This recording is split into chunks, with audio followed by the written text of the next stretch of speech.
Throughout history, free thinkers have outraged the religious with their wacky ideas about the virtues of free speech, reason, and of course, eating babies. Now, God is dying, and it's time to dispose of his remains. From the pits of hell, Satan sends two puppets of the imperialist West and the Zionist Jews against God, Islam, and tiny kittens to bring you their propaganda and conspire for a new world order. This is Secular Jihadists for a Muslim Enlightenment with Ali Rizvi and Armin Navabi.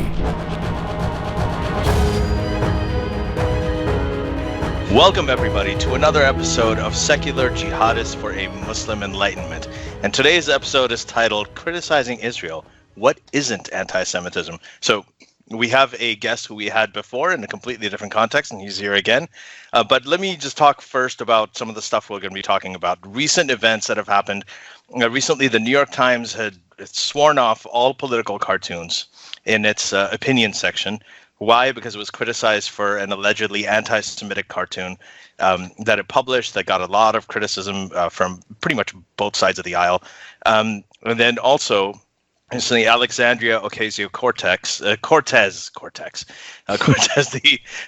congresswoman from New York, has received both praise and criticism for referring to the border detention camps, where the Trump administration is separating children from their parents and so on, as concentration camps. So she's been panned for this, and she's also been supported for this. And these are the controversies that we're dealing with right now in the world we live today. So there are conservatives and liberals. They're increasingly pointing fingers at each other, calling each other anti-Semitic. So we want to talk about, is the term becoming meaningless? What's the threshold for something that is anti-Semitic? What makes something anti-Semitic or not? This is going to be one of our spiciest episodes, by the way. Yeah, let's see. So today we're actually joined by the filmmaker and a very good friend of ours, Jay Shapiro. He is the director, and he's the one who made Islam and the Future of Tolerance, the documentary about with Majid Nawaz and Sam Harris. And he's here to join us, and he is Jewish. He had a Jewish upbringing. I mean, if the name didn't give it up, I don't know what else. Yeah. But it's important because you have your Jew license ready for us. Did you pick it up? Did you bring it up for the episode? It's expiring pretty soon, I think. We'll talk about it. Yeah. Okay. Let's talk about getting kicked out of the club.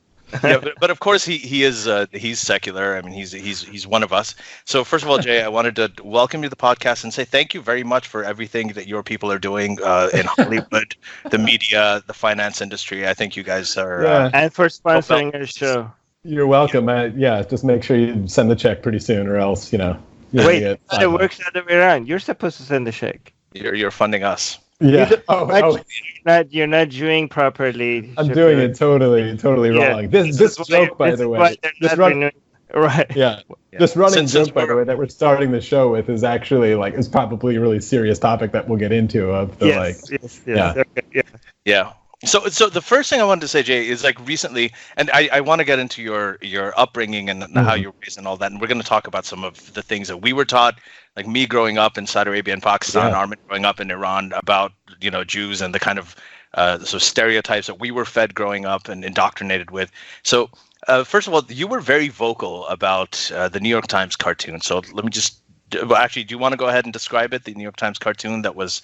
Describe it, yeah. I mean, let's see. I have it in front of me here. If nobody's seen it, it was Donald Trump wearing a yarmulke and dark glasses. I guess he's presumably supposed to be blind here. And his seeing eye dog is a small dog with the face of Benjamin Netanyahu and a collar that's blue with the Star of David as the collar. It's also a dachshund, which I've heard is part of the reason why it is on anti-Semitic tropes, is that the breed of dog is also a part of the story, apparently. So yeah, that's the cartoon. I was vocal about it. I don't know where you want me to start with my vocality about it, or where we should even get into this. So the implication was that basically Netanyahu is the seeing eye dog that's leading Trump. Trump is going wherever Netanyahu wants him to go. Trump is blinded, right? Yeah, there it is. So people who are watching this, they can see the cartoon. Otherwise, we've described it. We'll put a link to it in the description as well.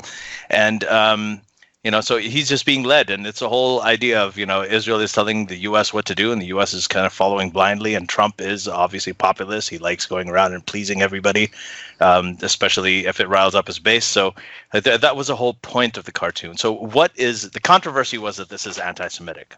It was routinely panned, and you, I think, disagreed, right? Well, it's not, my challenge I put out a challenge, was where I was vocal with it, is, I guess I'll start here, is that I worry about as much a theme on your show as anything else, about blasphemy taboos and subjects which cannot be criticized. It's just sacred and you can't touch it.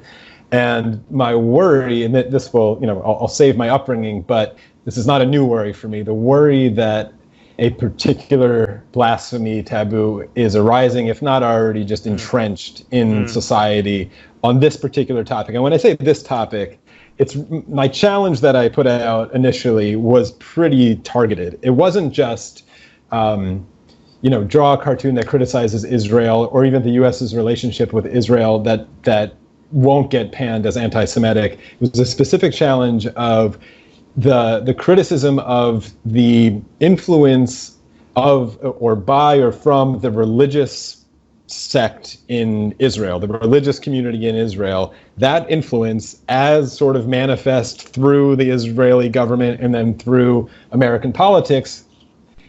Draw a cartoon that criticizes that specific pipeline without getting called an anti-Semite. That is still an open challenge. Nobody has sort of arisen to me, and I don't know, because you could read this cartoon in a lot of different ways. If you think it's anti-Semitic and you think it's the tropes, my specific challenge. Which tropes? I don't see any tropes.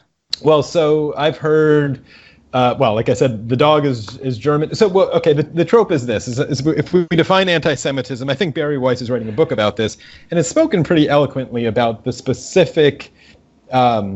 Odd nature of anti-Semitism as being more than just a bigotry against a certain group of people based on their ethnicity, etc. It's also a conspiracy theory about the Jews controlling the world and being the secret puppet masters behind everything, like the Rothschilds. This exact opposite of that. So this doesn't even fit to that trope.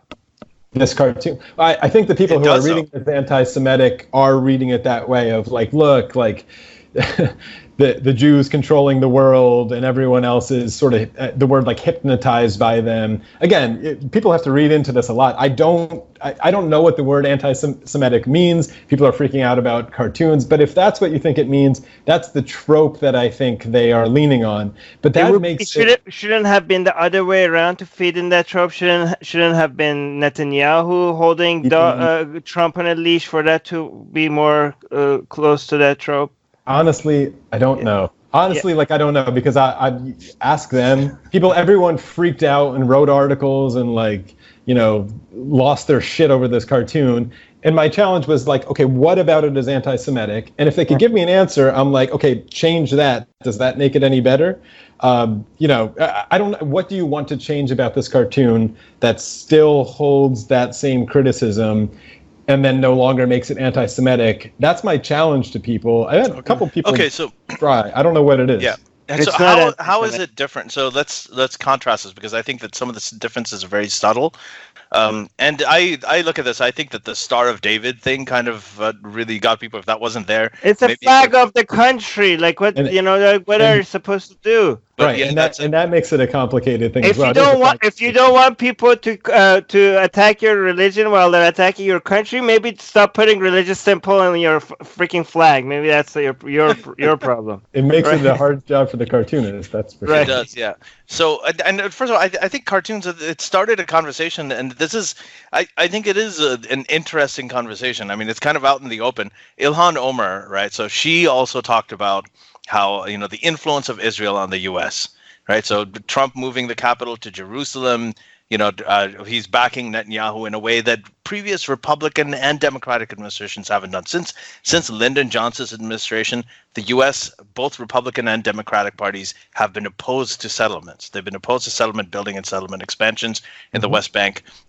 Just universally. Zionists are also opposed to. I've met so many Zionists that are opposed to settlement. Right. Yeah. So the thing is, there was this issue, and then recently there's been a lot of appeasement, I guess, from the Trump administration to Israel. And when anybody criticizes that, I guess the way that Ilhan Omar did it is she had that tweet that said it's all about the Benjamins, baby. That's, what she said, that it's the money that the Jewish lobby is buying out American politicians who support Israel.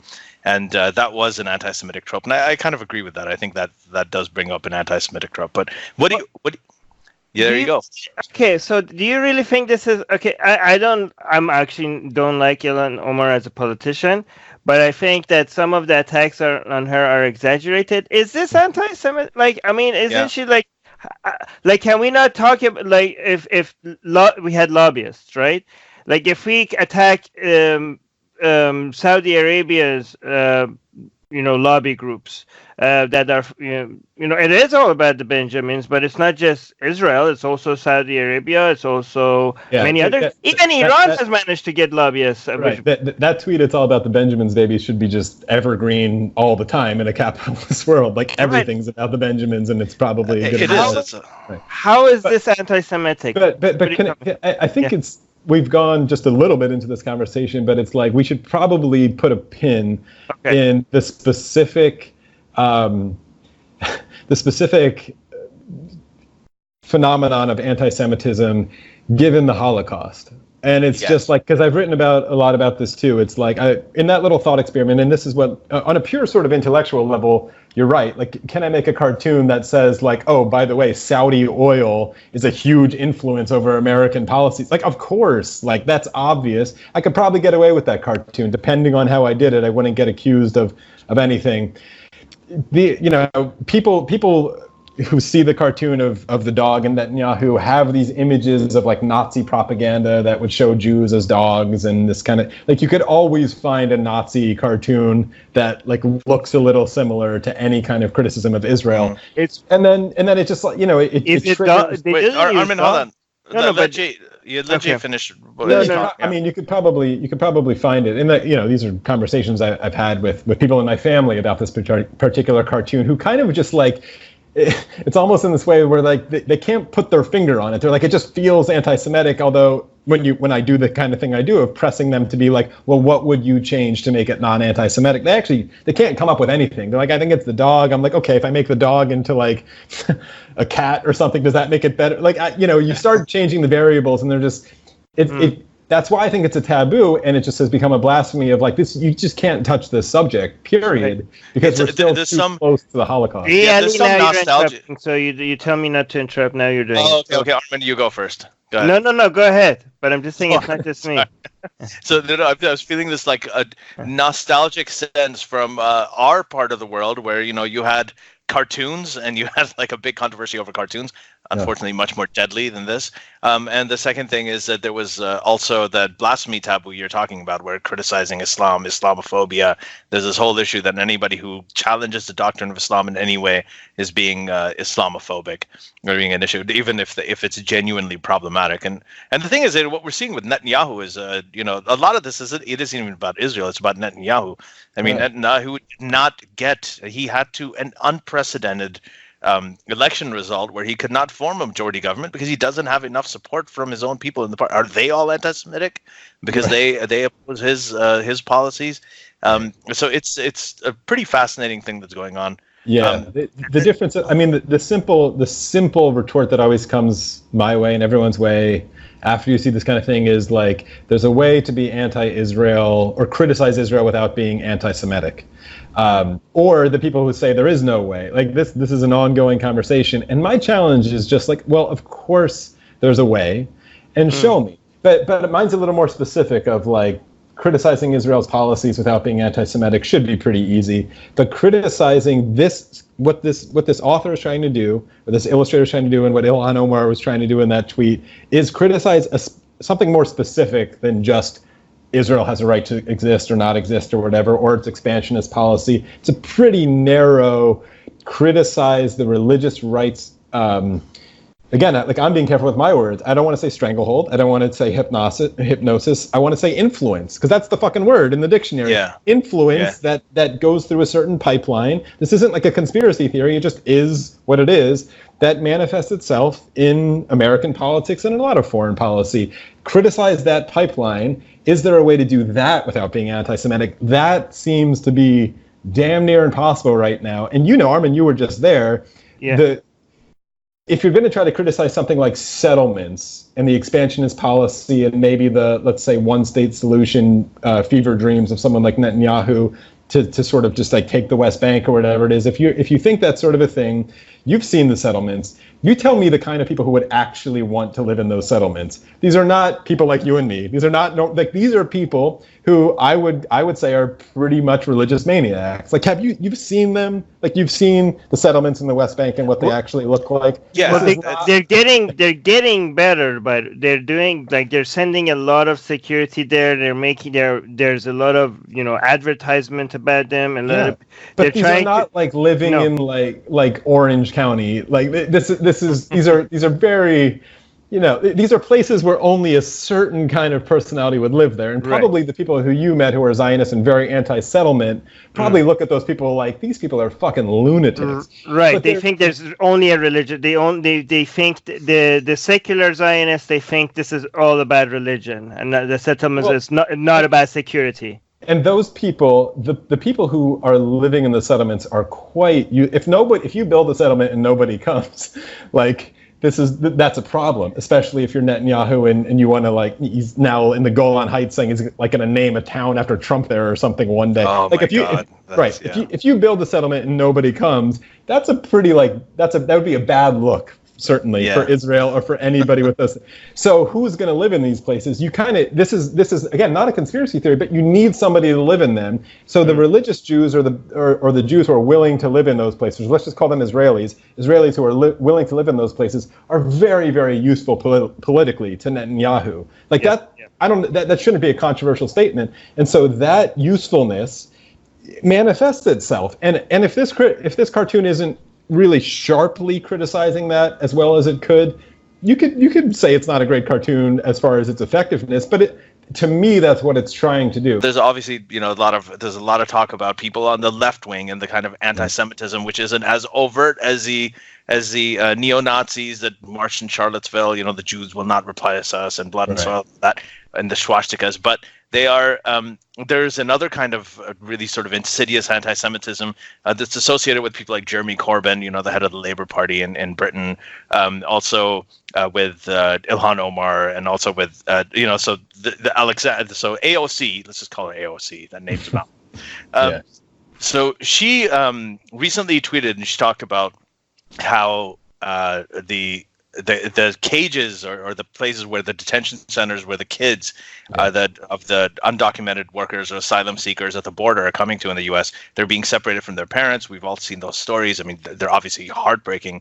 But she called them concentration camps. Now, we had Mike Godwin, right, who came up with Godwin's law or Godwin's rule, and he said basically his rule was that on the internet, pretty much everything after a little while will devolve into a comparison with the Nazis and the Holocaust. Number one, and the second thing is that and when that and when that happens, I can't remember what the second part of it was, but he was basically, the whole idea was everything is compared to the Holocaust, and then the whole thing disintegrates, and your argument isn't valid anymore. That was the whole implication. No, that's not the implication.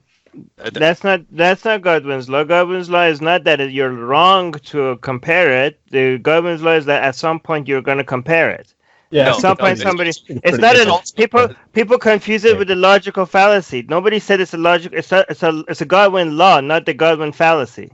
Yeah, I don't know, but Godwin also said there is a second part of it, and it's that when it devolves into that, then you have lost the argument. Really? And that no, I didn't. I mean, I think it's kind of a joke, so I think we. It is a joke. Yeah. It's not a real law. It's but a bullshit rule.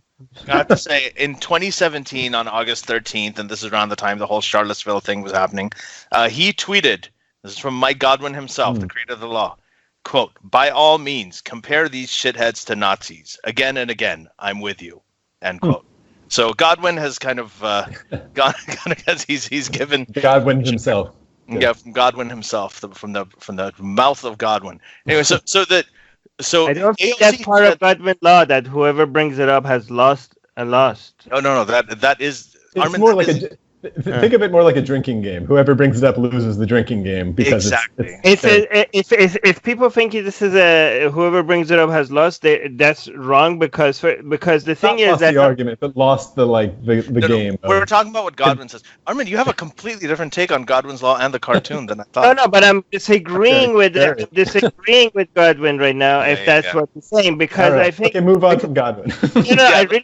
This is important for the rest of the discussion because I think it's Nazi Germany is the most it's the best thing to compare things to because most people know about that history. Most people don't know their history, right? But most people know what happened in Germany after during World War II.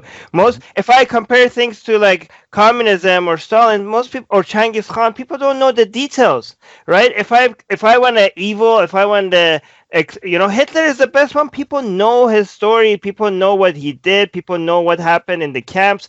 It's the best thing to compare things to. I don't understand what but that's not the point. The point isn't that. His point is that when you make spurious comparisons, like people will be like, "Oh, you disagree with me," or this person, I don't like this politician. Well, he's Hitler, or these things are. If you're keeping me restricted in house arrest, that's like a concentration camp. So what they do is they make disproportionate comparisons, and that's what he was talking about. But that's a fallacy regardless what you're comparing. Of course it's a fallacy. That's what he's pointing out. That it's a fallacy. It doesn't matter if it's World War II or anything else. That's a fallacy regardless of what you compare something to. Okay. But if it comes to comparing things to, the World War II era is the best one because it's a part of the history that most people are familiar with. So Jay, one thing that Armin is saying I think that there is a point. One part of it that I do agree with is that we have that hashtag never forget, right? I mean, before it was a hashtag, it was a thing, never forget.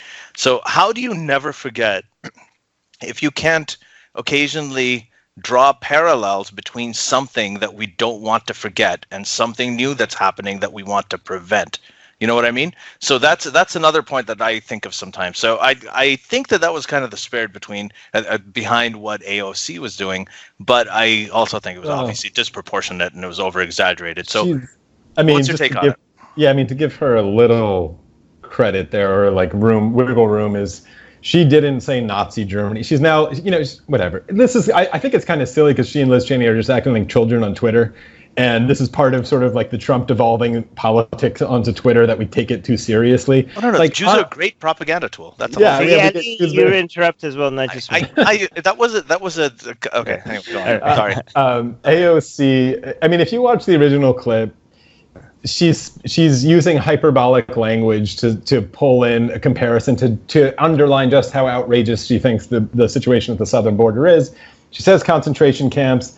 Was she thinking of Nazi Germany when she said it? I don't know. But you have to be pretty dense to not assume that a large portion of your audience will think of Nazi Germany when you hear the word concentration camps. So you know what you're doing there. And I'm not even calling that like, that's not even outrageous. She's outraged and she's using hyperbolic language. Liz Cheney coming in probably disingenuously, like calling her out by saying that this comparison is an insult to the 6 million Jews who were exterminated. That's exaggeration as well.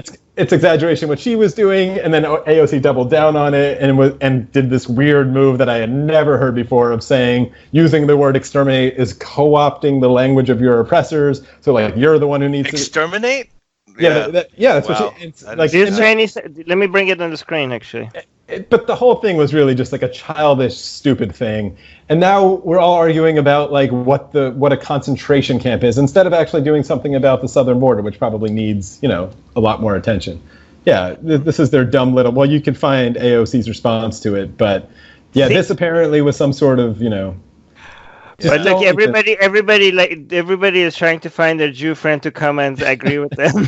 This is what we're doing as well. Yeah, but it's honestly just kind of, I think, worth ignoring. The fact that, I don't care about their stupid little fight over pulling the Holocaust into this conversation. We should do something about the southern border. Was AOC's language? I think I put this in a little tweet that I think Ali you found and liked of if she really wanted to dunk on Liz Cheney in some sort of clapback like Twitter style, it should have been calling her out on of course I was using hyperbolic language and so are you. Go fuck off. That's it. Yeah. I think calling Liz out for being you're using exterminate, you committed some sort of weird crime against like language. It's just like this is. And I think the point you made was valid in that tweet that I like. It's that you said that people use hyperbolic languages and they make these sort of comparisons to make a point and to get people thinking about things, right? So like if we're gonna get like, and probably Armin, you'll like this. If you want to get technical and definitional about, because now she's trying to be like it's definitionally a concentration camp. Like I find this argument really, really annoying, but. Probably she's like, okay, if she's right, she's right. I actually don't care. There's got to be a difference between a camp where a state rounds up its own citizens, puts them in somewhere where they can't leave, even let alone extermination, versus like an internment camp versus a camp on a border where people they could leave presumably and go back to like where they came from. Like the intentions of the state in Camp A versus Camp B, that's a distinction that should probably have a different name. I wouldn't use the word concentration camp to describe what's happening on the border, but their detention camp. I don't care what you. Well, there is. Can I tell what I say what I think? Okay, so I don't think there's an issue with calling it a camp. I mean, the whole argument that people to defend her would be that.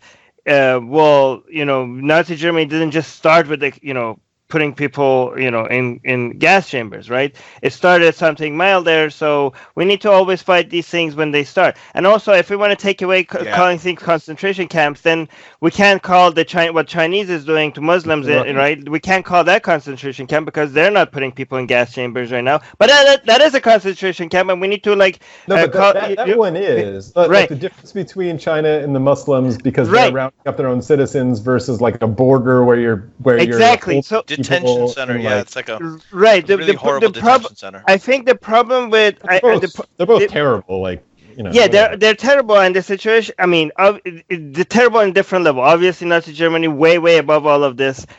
What China is doing to Muslims is way worse than what Trump is doing at the border. Way worse. But the thing is that my issue with the border thing is not what they're calling it. Is what do you expect? I don't even know what they expect to happen. Like, do you want them to just let people not just? You can't let them in. You can't let them in. Right. You can't just let them be without water or food in the desert. The argument is that like they're not, they're not giving them trials quickly enough. They're not processing. Well, they don't have a budget, and the Congress is not giving them the money. What the hell are they supposed to do? This is a whole separate issue, and AOC is right. We should need to call attention to it, give the budget, do whatever we have to do to process people, treat them better. Like, fine. Like that's like I'm against Trump, but right now it's the Democrats that are holding the budget to Trump to be able to spend it on these things right now. I don't know if that's particularly true. I might be wrong about that, but let me know if. Yeah, but what I'm saying is that there is not enough. It's not. This is a bad situation. But given the budget and resources that they have dedicated to the border right now, it's the only thing they can do. The other thing they could have done is just to leave them without. What's the only thing they can do? Sorry, what are they supposed to do? Just leave people in the the other alternative was not to just let them. Okay, so. If they cross the border, right, what are you supposed to do? What's your solution? No, you have detention centers, but we're talking about separating like infants from their parents for no reason. Yeah, that's like, I mean, if you see that's insanity. I mean, you've seen the reunion videos of these kids coming together. Like, but do you know there are some people are actually renting kids to be able to cross the border. They have to legally check if they're actually their parents. Like, I know, but that's a lot of stuff that they're saying. But the vast majority of cases is parents, their biological kids being separated. A lot of them are asylum seekers. The healthcare. I mean, it's a horrendous situation, and the administration.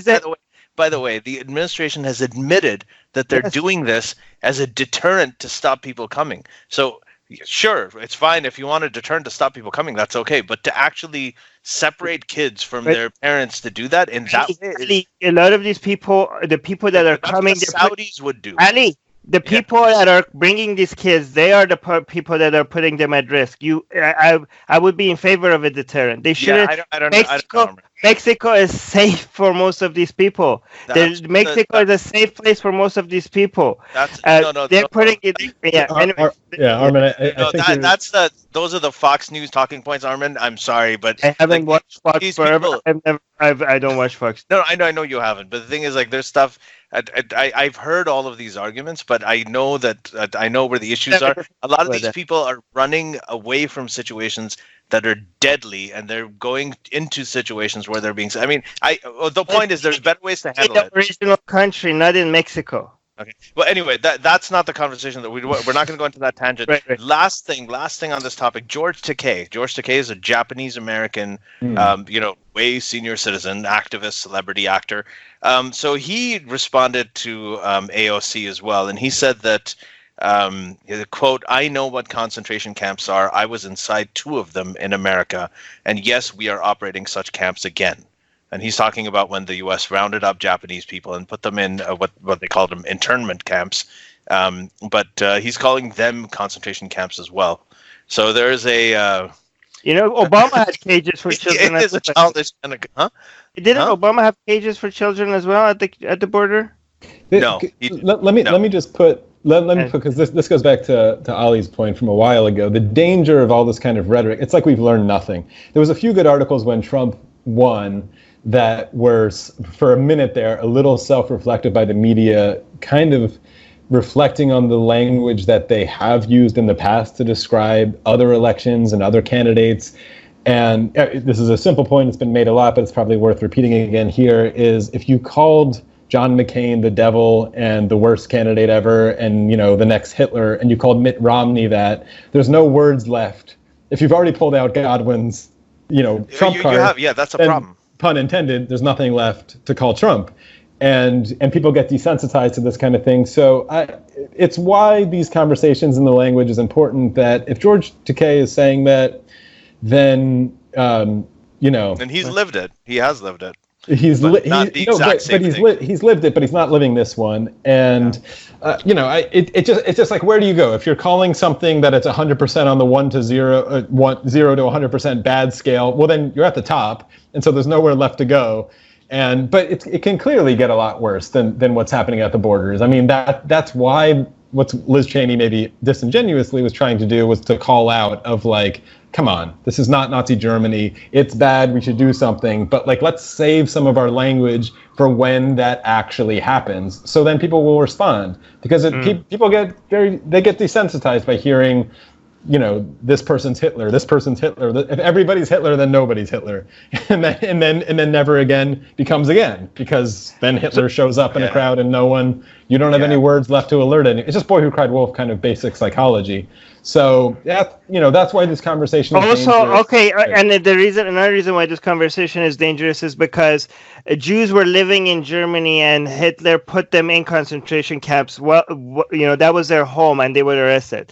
If the condition at the border is nearly as these are people coming to the United States. It matters. These are people coming to the United States. Okay, this is like if do you think Jews would have gone to a country where there was news that they're gassing people and they would have like mass migrated to that country?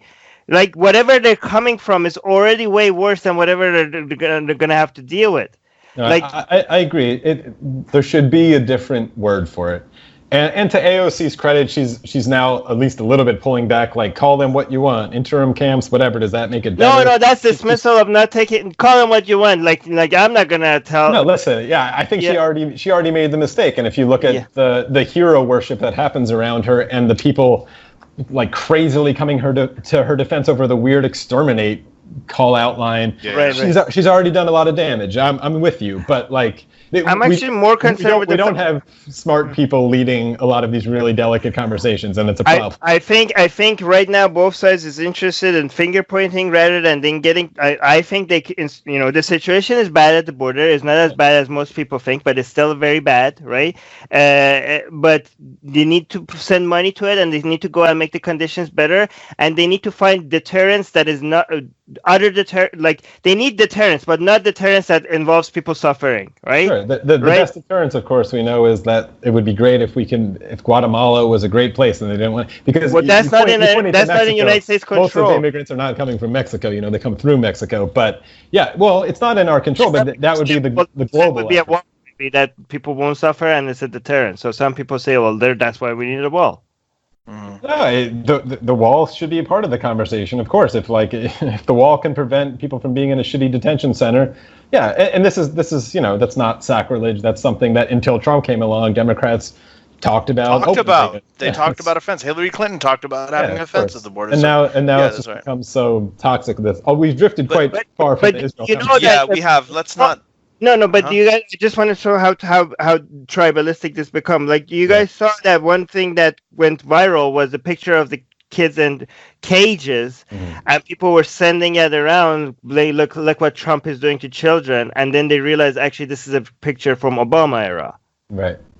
So that this kind of shows to me that people are just, nobody cares about these kids. People are just, some of these migrants are using the kids, but also the left and the right are also using these kids.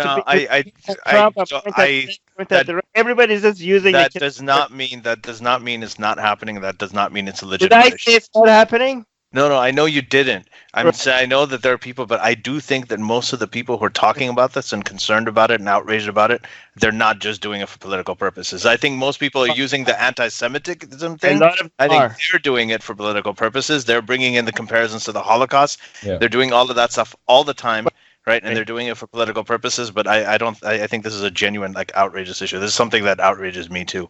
But So Jay, okay, so let's move back from the border thing, and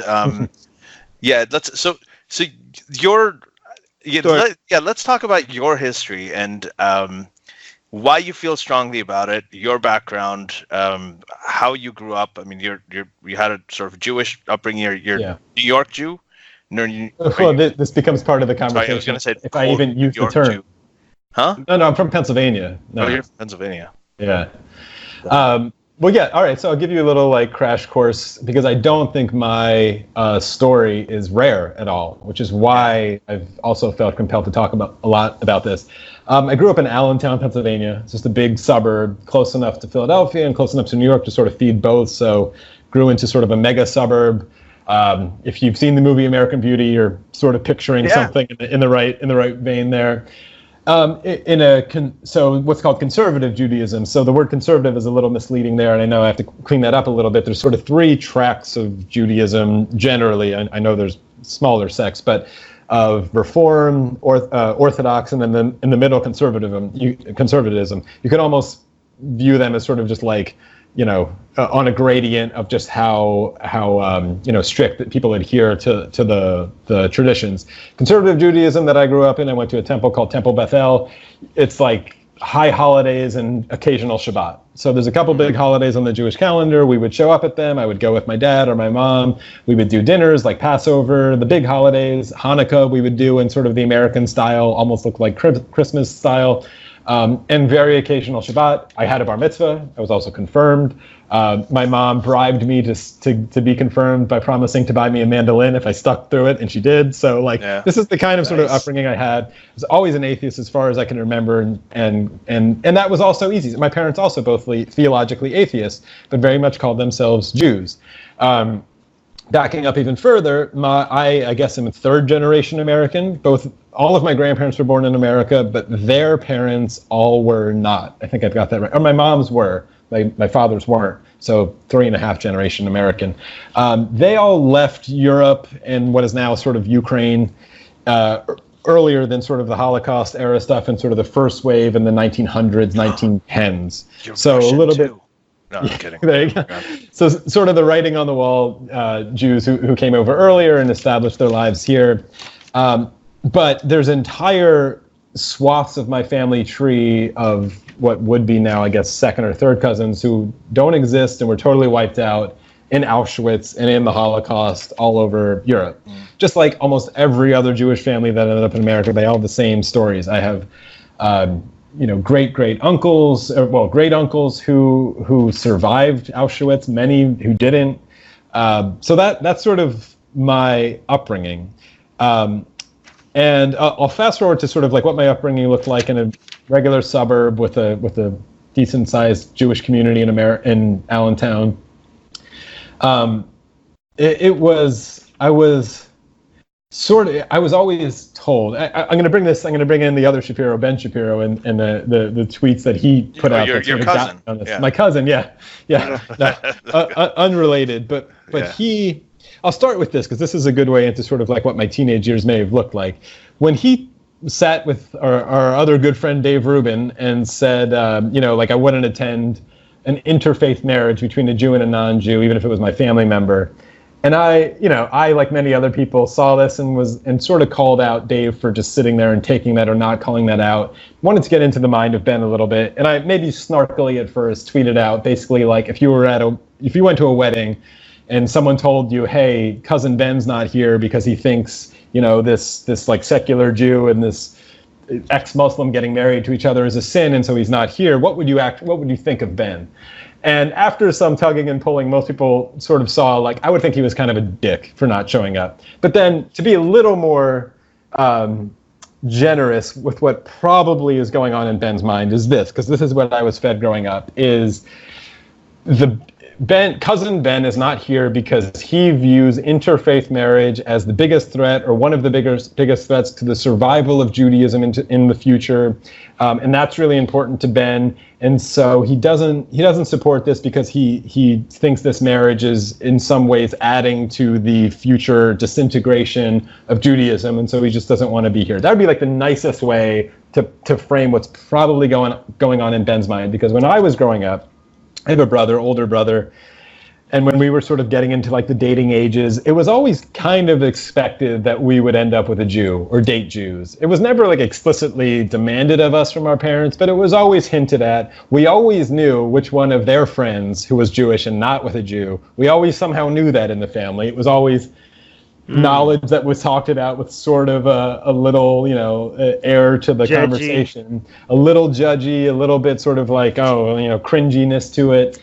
But to give my parents full credit, they quickly grew out of this when both my brother and I started dating non-Jews in college and afterward, who were lovely people. But although I have to say, my mom was quite cold to my college girlfriend who was not Jewish for a little bit before she was an amazing person and her kindness melted her. And my mom is no longer like that.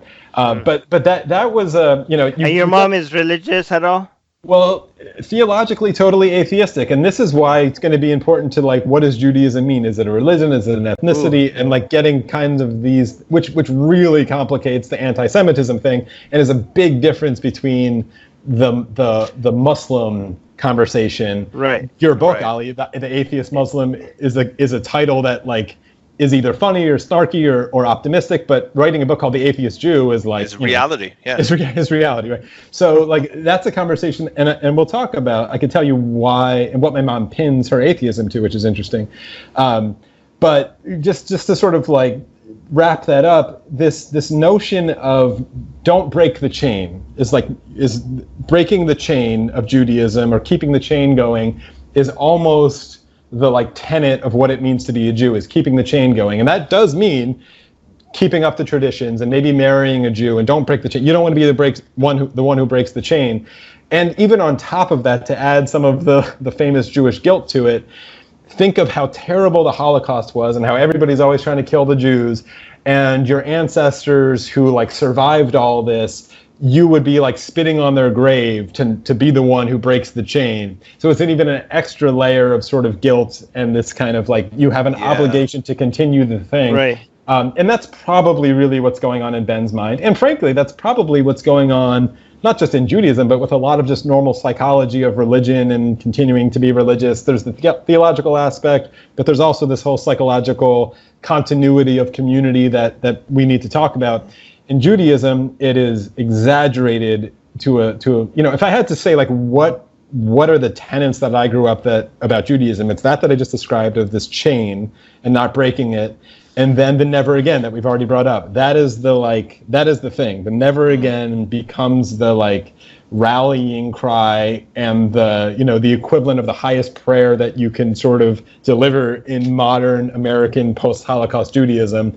is this like reverence of never again. Like with my Hebrew high school, we went to the Holocaust Museum in DC, I remember, to like visit it. Like this becomes not just part of the story, but in some ways the whole story. And then Israel, to finish that sort of punctuation, which is huge, becomes the like, that is, all of that being said, is why Israel is so important and is, you know, talked about as a miracle, that there's a place for the Jews that is safe, etc. You know, it is a direct result of the horrors of the Holocaust. No, it's not though. There is Israel. Well, no, I'm saying what you get fed in sort of in Judaism. Of course, you know, Balfour and the movement started before Israel the Holocaust. predates the Holocaust. Of course it does. But what you get fed in is that like it's all connected. It's all sort of like the Jews are always persecuted and we needed a safe haven, and like this is the one. So criticizing Israel, even as a Jew, becomes very delicate, because it's a fine line between supporting Israel, whatever that means to someone, and being Jewish, becoming totally synonymous things. In fact, Pew did a poll, I don't know how recent it is now, but it was fascinating, asking American Jews what it means to be Jewish, which would also, I want to ask you guys about Muslim, but what it means to be Jewish. And it's something, you know, they had a list of things that you could select. One of them was supporting the state of Israel, which polled in like the 50%, if I'm going to get it right, if you find it. But also like keeping kosher was pretty low. Believing in God, pretty low, believe it or not. Like all of these kind of other traditions. Some of it was like liking Jewish humor becomes a thing, or liking Jewish food. Like these kind of things. Like what does it mean to be a Jew is a complicated thing. But this is U.S. Jews, by the way. U.S. Jews, yeah, it was a particular. I can tell you what my experience is when I interviewed a lot of Jews in Israel. I could tell you that that Judaism has historically had three different definitions. Right? Well, three merging definitions, not different definitions. But there's a new fourth definition. And the reason why it has three definitions is because this wasn't unique to Judaism. All religions that most religions before Christianity were ethno-religions, right? So there were Christianity. Well, Judaism was revolutionary because it separated a religion from a geography for the first time, a major world religion. After they exiled, usually when you exile people, their religion also, you know, disappears or something. But they managed to keep it by being very obsessed with practicing it. But Christianity was revolutionary because not only it separated the religion from a land, it also separated religion from an ethnicity, right? But when the Romans started becoming Christian, not just the Jews, and Islam followed that model. So Christianity and Islam are the first two global religions. But before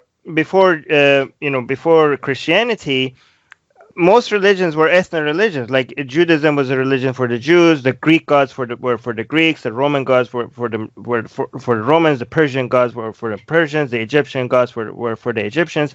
So you had this trinity of, you know, the religion and the ethnicity and the geography. They're just all basically work together. The politics and everything it's just merging with each other. So that's why Judaism and Zoroastrianism, for example, I feel the same thing with Zoroastrianism in Iran. Like a lot of people think this is our identity, this is the religion for our race, this is the religion of Iran, not this Arab religion, for example. A lot of racism comes from this, from that is Islam. So this is why, you know, when it comes to Judaism, you know, the identity is partly religion, partly ethnicity, and partly also the culture, right? Because so there's three different definitions: ethnicity, religion, and culture. But the fourth most recent definition, which is people are really trying to force, and it's working, is that it's a nationality. It's Israel, right? It's you can even see that in Israel now. People are saying that you could be an Arab, but if you accept that your Israeli identity, you could be a Jew, right? Like, what the hell's going on? Like, because they really want to make Israel a Jewish country, and we were like, well, what about your Arab citizens? And they're now saying, well, they could also be Jewish if they accept their Israeli citizenship. So Israeli citizenship and Judaism is becoming a thing. This is really really interesting, because to bring it back to my childhood again, I was you know, an angsty teenager and very liberal family, very secular liberal family, and all, you know, parents former hippies and all that. And then Israel was this one thing that felt like total hypocrisy on the part of my parents as I'm becoming sort of a political-minded human as a teenager. And so, of course, as a teenager, I would just like pick on it and be like, why can't I talk about that one, and take these very contrarian sort of points of view.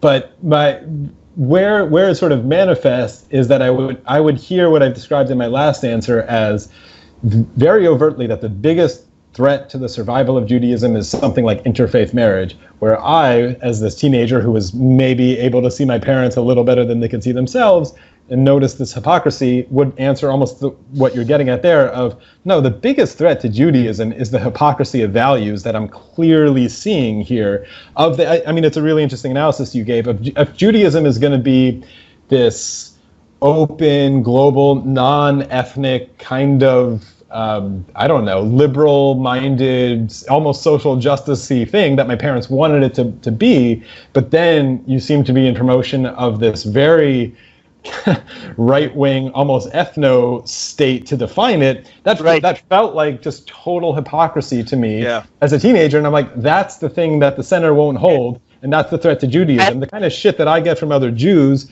and listen, I support Israel, but for the kind of criticism of saying like this cartoon's, I don't see the anti-Semitism or putting out the challenges I have, I'm already getting kind of the noises that you get of people accusing me of saying there's good Jews and bad Jews. It's like the parallels to the stuff that you guys get of good Muslims and bad Muslims is just alarming to me. Of like, oh, this is the way Judaism ends. Go ahead. That is very interesting you say that, because actually it's not interfaith that they worry about, because and then if you ask a lot of them, they're more worried about the culture and ethnicity. Mm-hmm. So if you think about it, they're talking about inter-race marriage, right? Which is it. So I mean, when I was getting it more interfaith growing up, it was like if you marry a Christian, then I don't know. Yeah.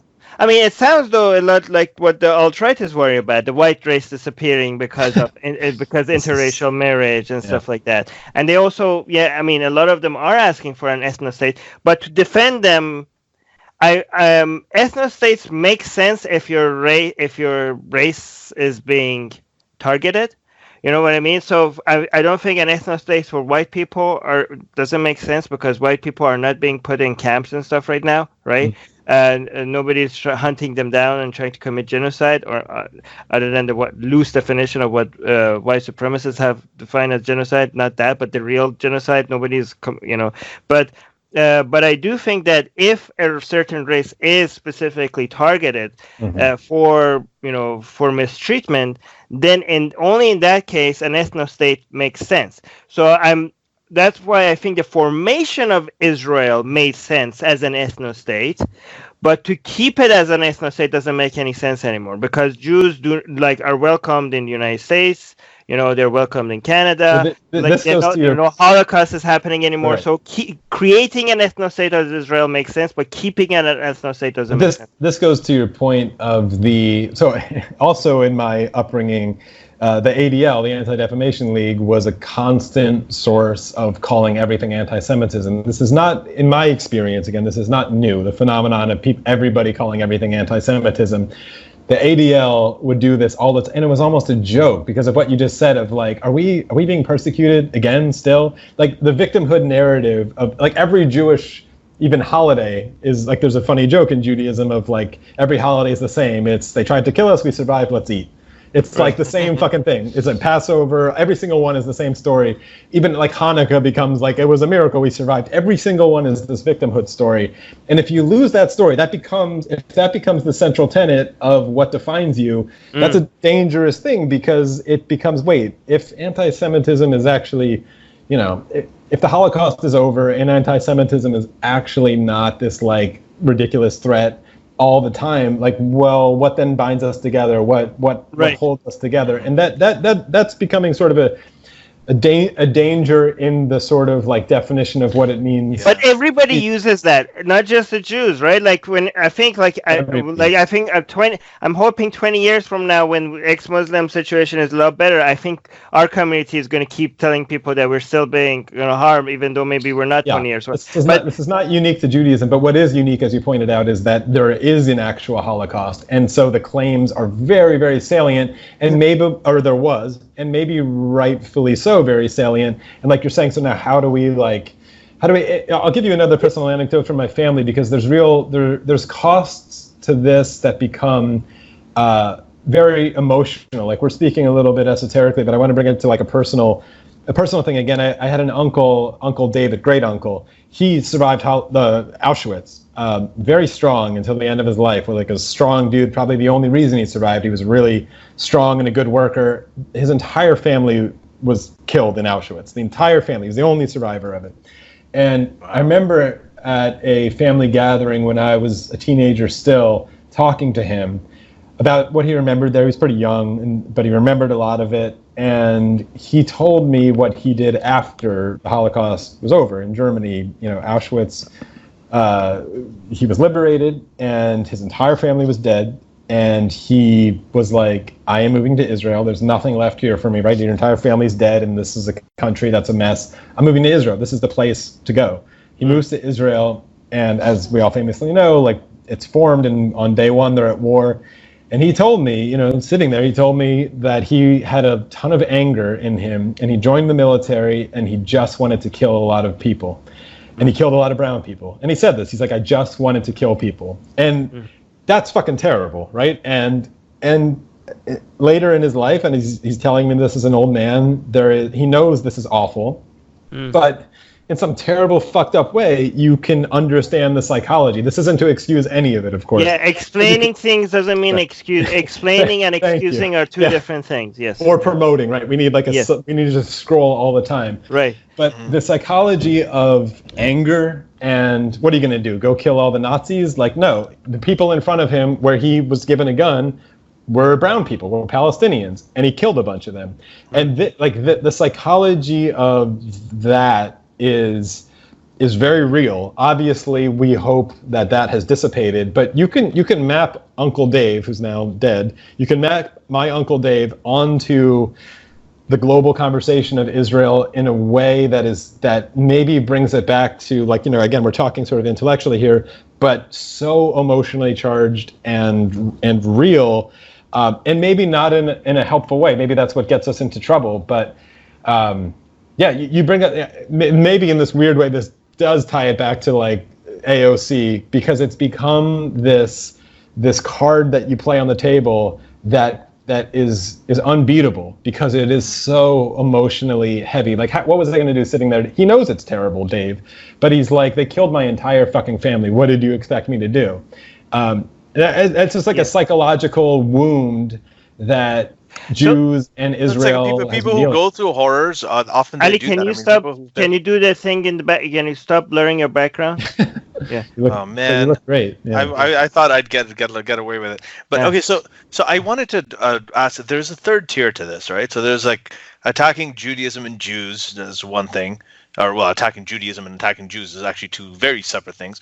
But then you have criticizing Israel.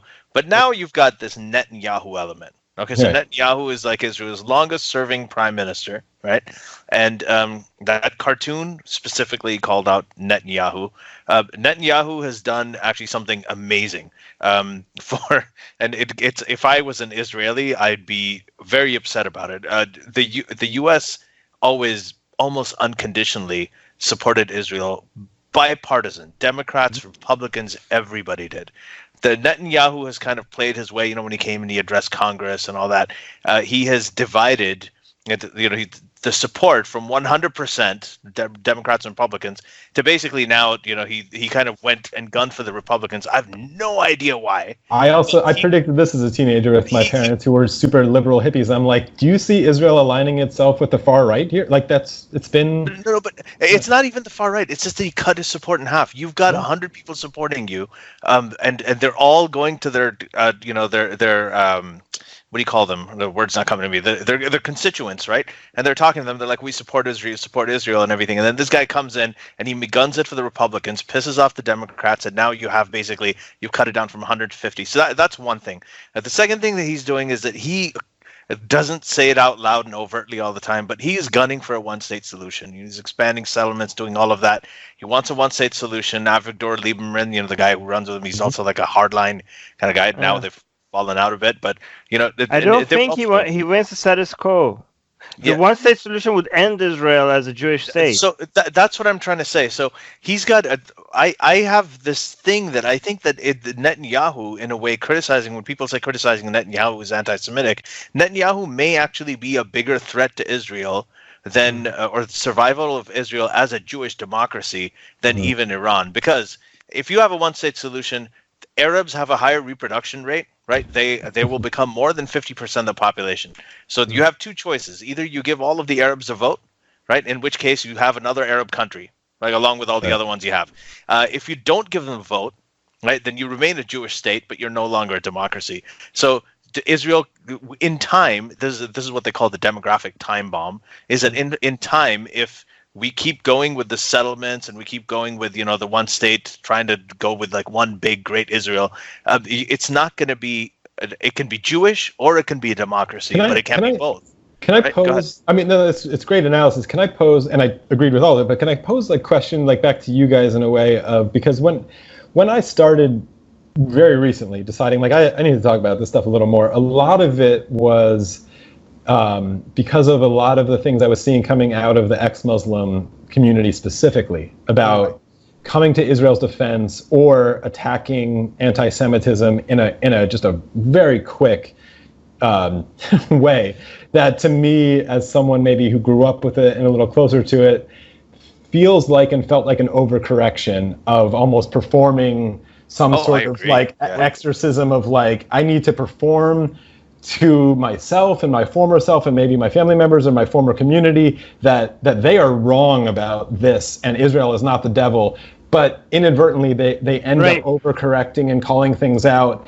And again, inadvertently, I think harming, because as it wasn't a joke saying if the New York Times wanted to give David Duke any more ammunition about the conspiracy that Jews control the world, they just did a great fucking job by canceling this. No, so like not a joke. Right, like the pile on by, which puts me in danger, right? So like the pile on that ex-Muslims join of like criticizing that cartoon or whatever, I'm not saying you guys in particular, actually is doing a disservice to Jews and putting people like myself in more danger by this kind of behavior. So I wanted to throw it back in your direction a little bit to hear your experiences with what you heard about Israel growing up or whatnot that may have been different than what I heard about it. I gave you sort of my view of like, you put, Armin, you actually put it perfectly, of like, this was a necessity. Maybe Israel does some evil things or some bad things, but what would you do given these circumstances? This is a necessity,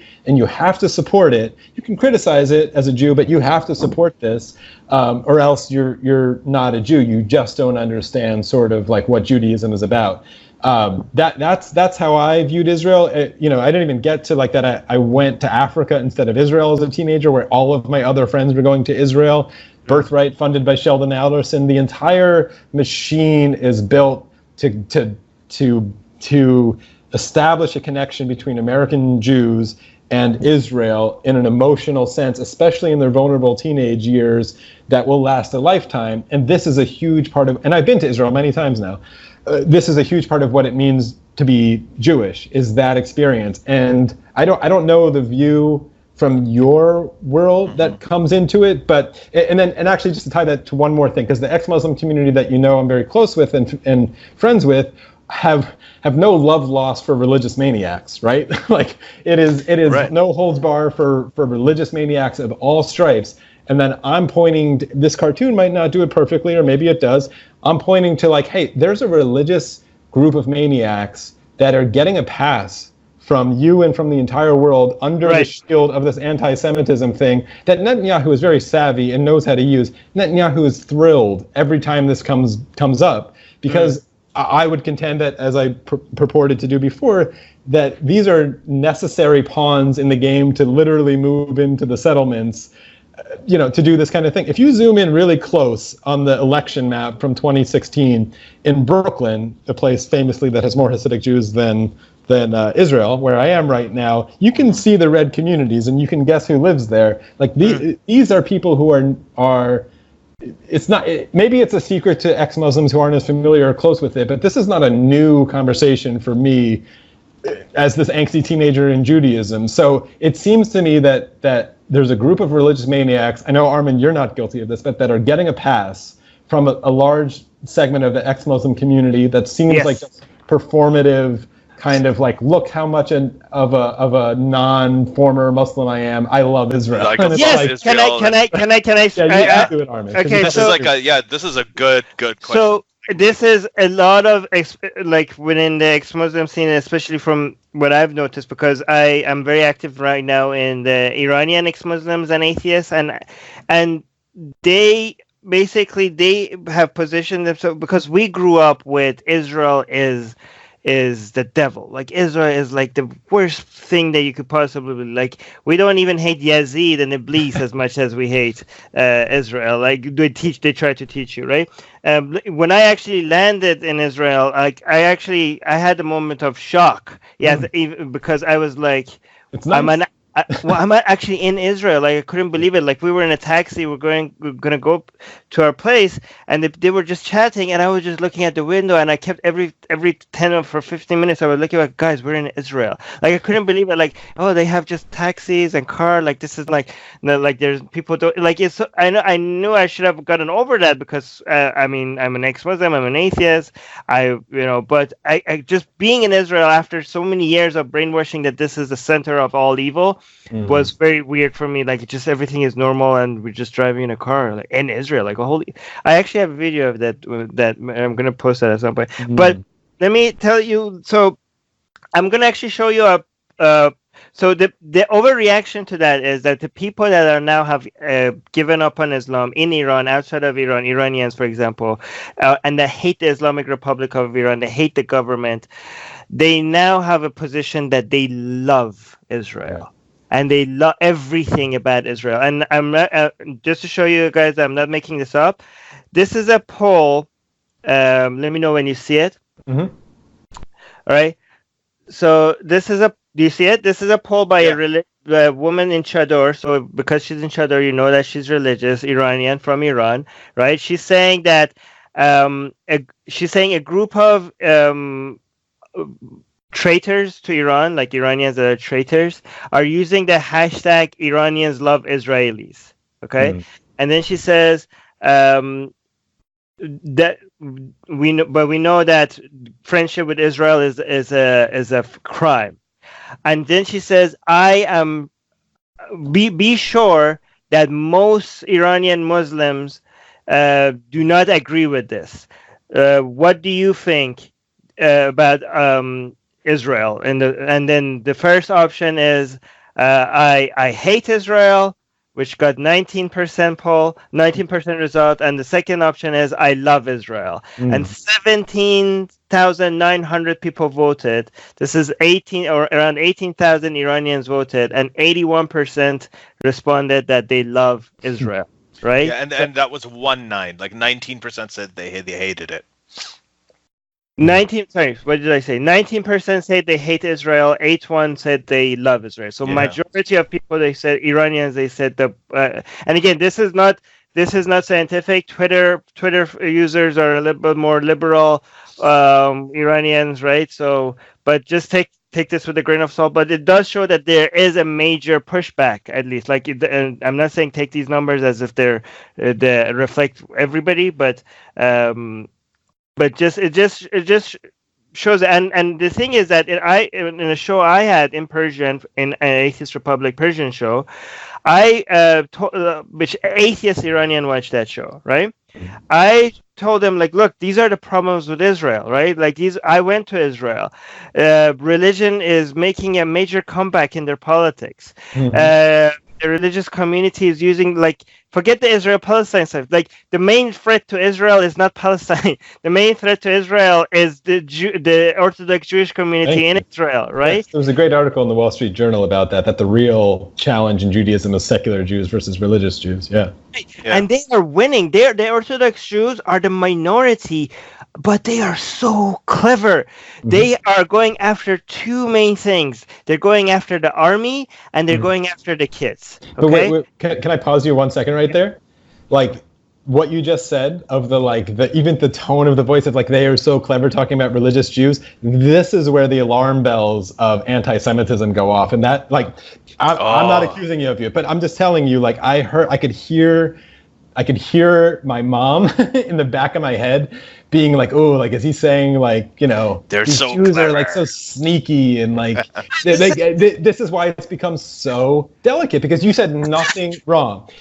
As you know, and maybe people don't even know this, like the simple struggle over like religious Jews don't basically live off of the state in Israel and don't have to join the military comes up every now and then, where the secular Jews are like, this is bullshit. I'm going to die and fight on the front lines for you to live in a fucking settlement. This was the biggest issue in the recent elections, right? In the recent elections, it comes up.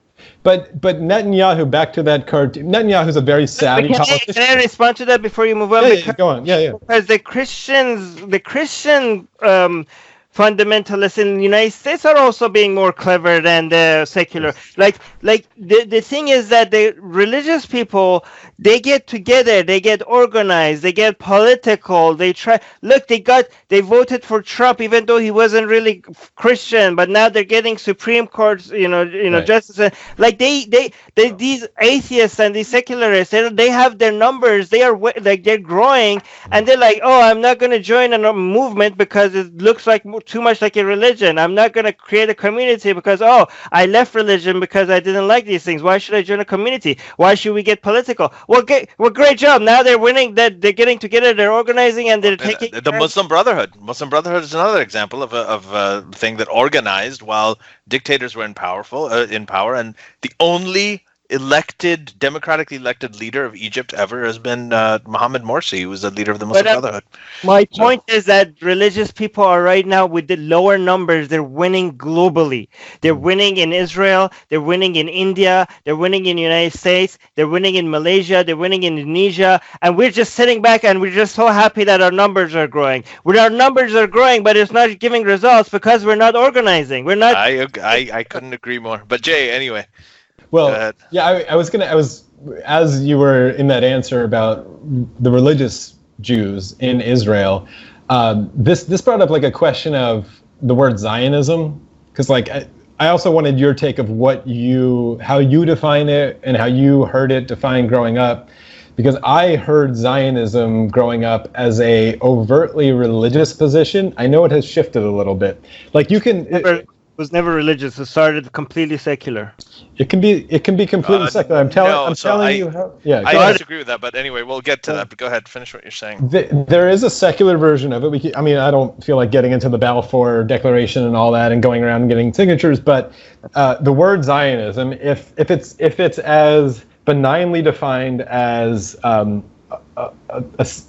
Jews should have a home state and a Jewish state, and that's it, and we need it somewhere. Great. If that's Zionism, like that's one definition of it that is defensible, I guess, or out there in the world. And if that's the definition, sure, like fine, call me a Zionist. But if the definition is the Jews should have a home state, and it's that particular piece of real estate in Palestine or the Palestinian Mandate at the time, because of historical ties to it, blah blah blah. That's another version of it. Or biblical ties to it. No.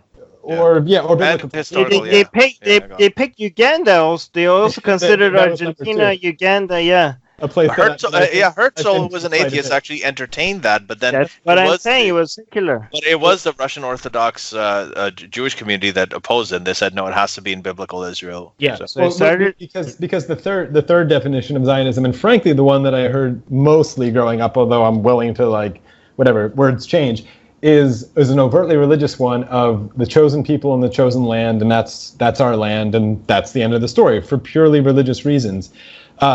There's now, if that word has shifted, there's parties in Israel called, religious Zionist parties who get whatever kind of votes you want. So maybe if you need the word religious Zionist in front of Zionist, like whatever you're going to define it as, they exist. These people exist, Armin. I'm sure you met some of them. They exist, who say like God promised us this land, and that's why we're here. They're the ones who are being. Imagine Israel or the entire Jewish conversation around Israel if they didn't exist. If you just like suddenly all of those religious Jews, religious Zionists did not exist, how would the situation on the ground look?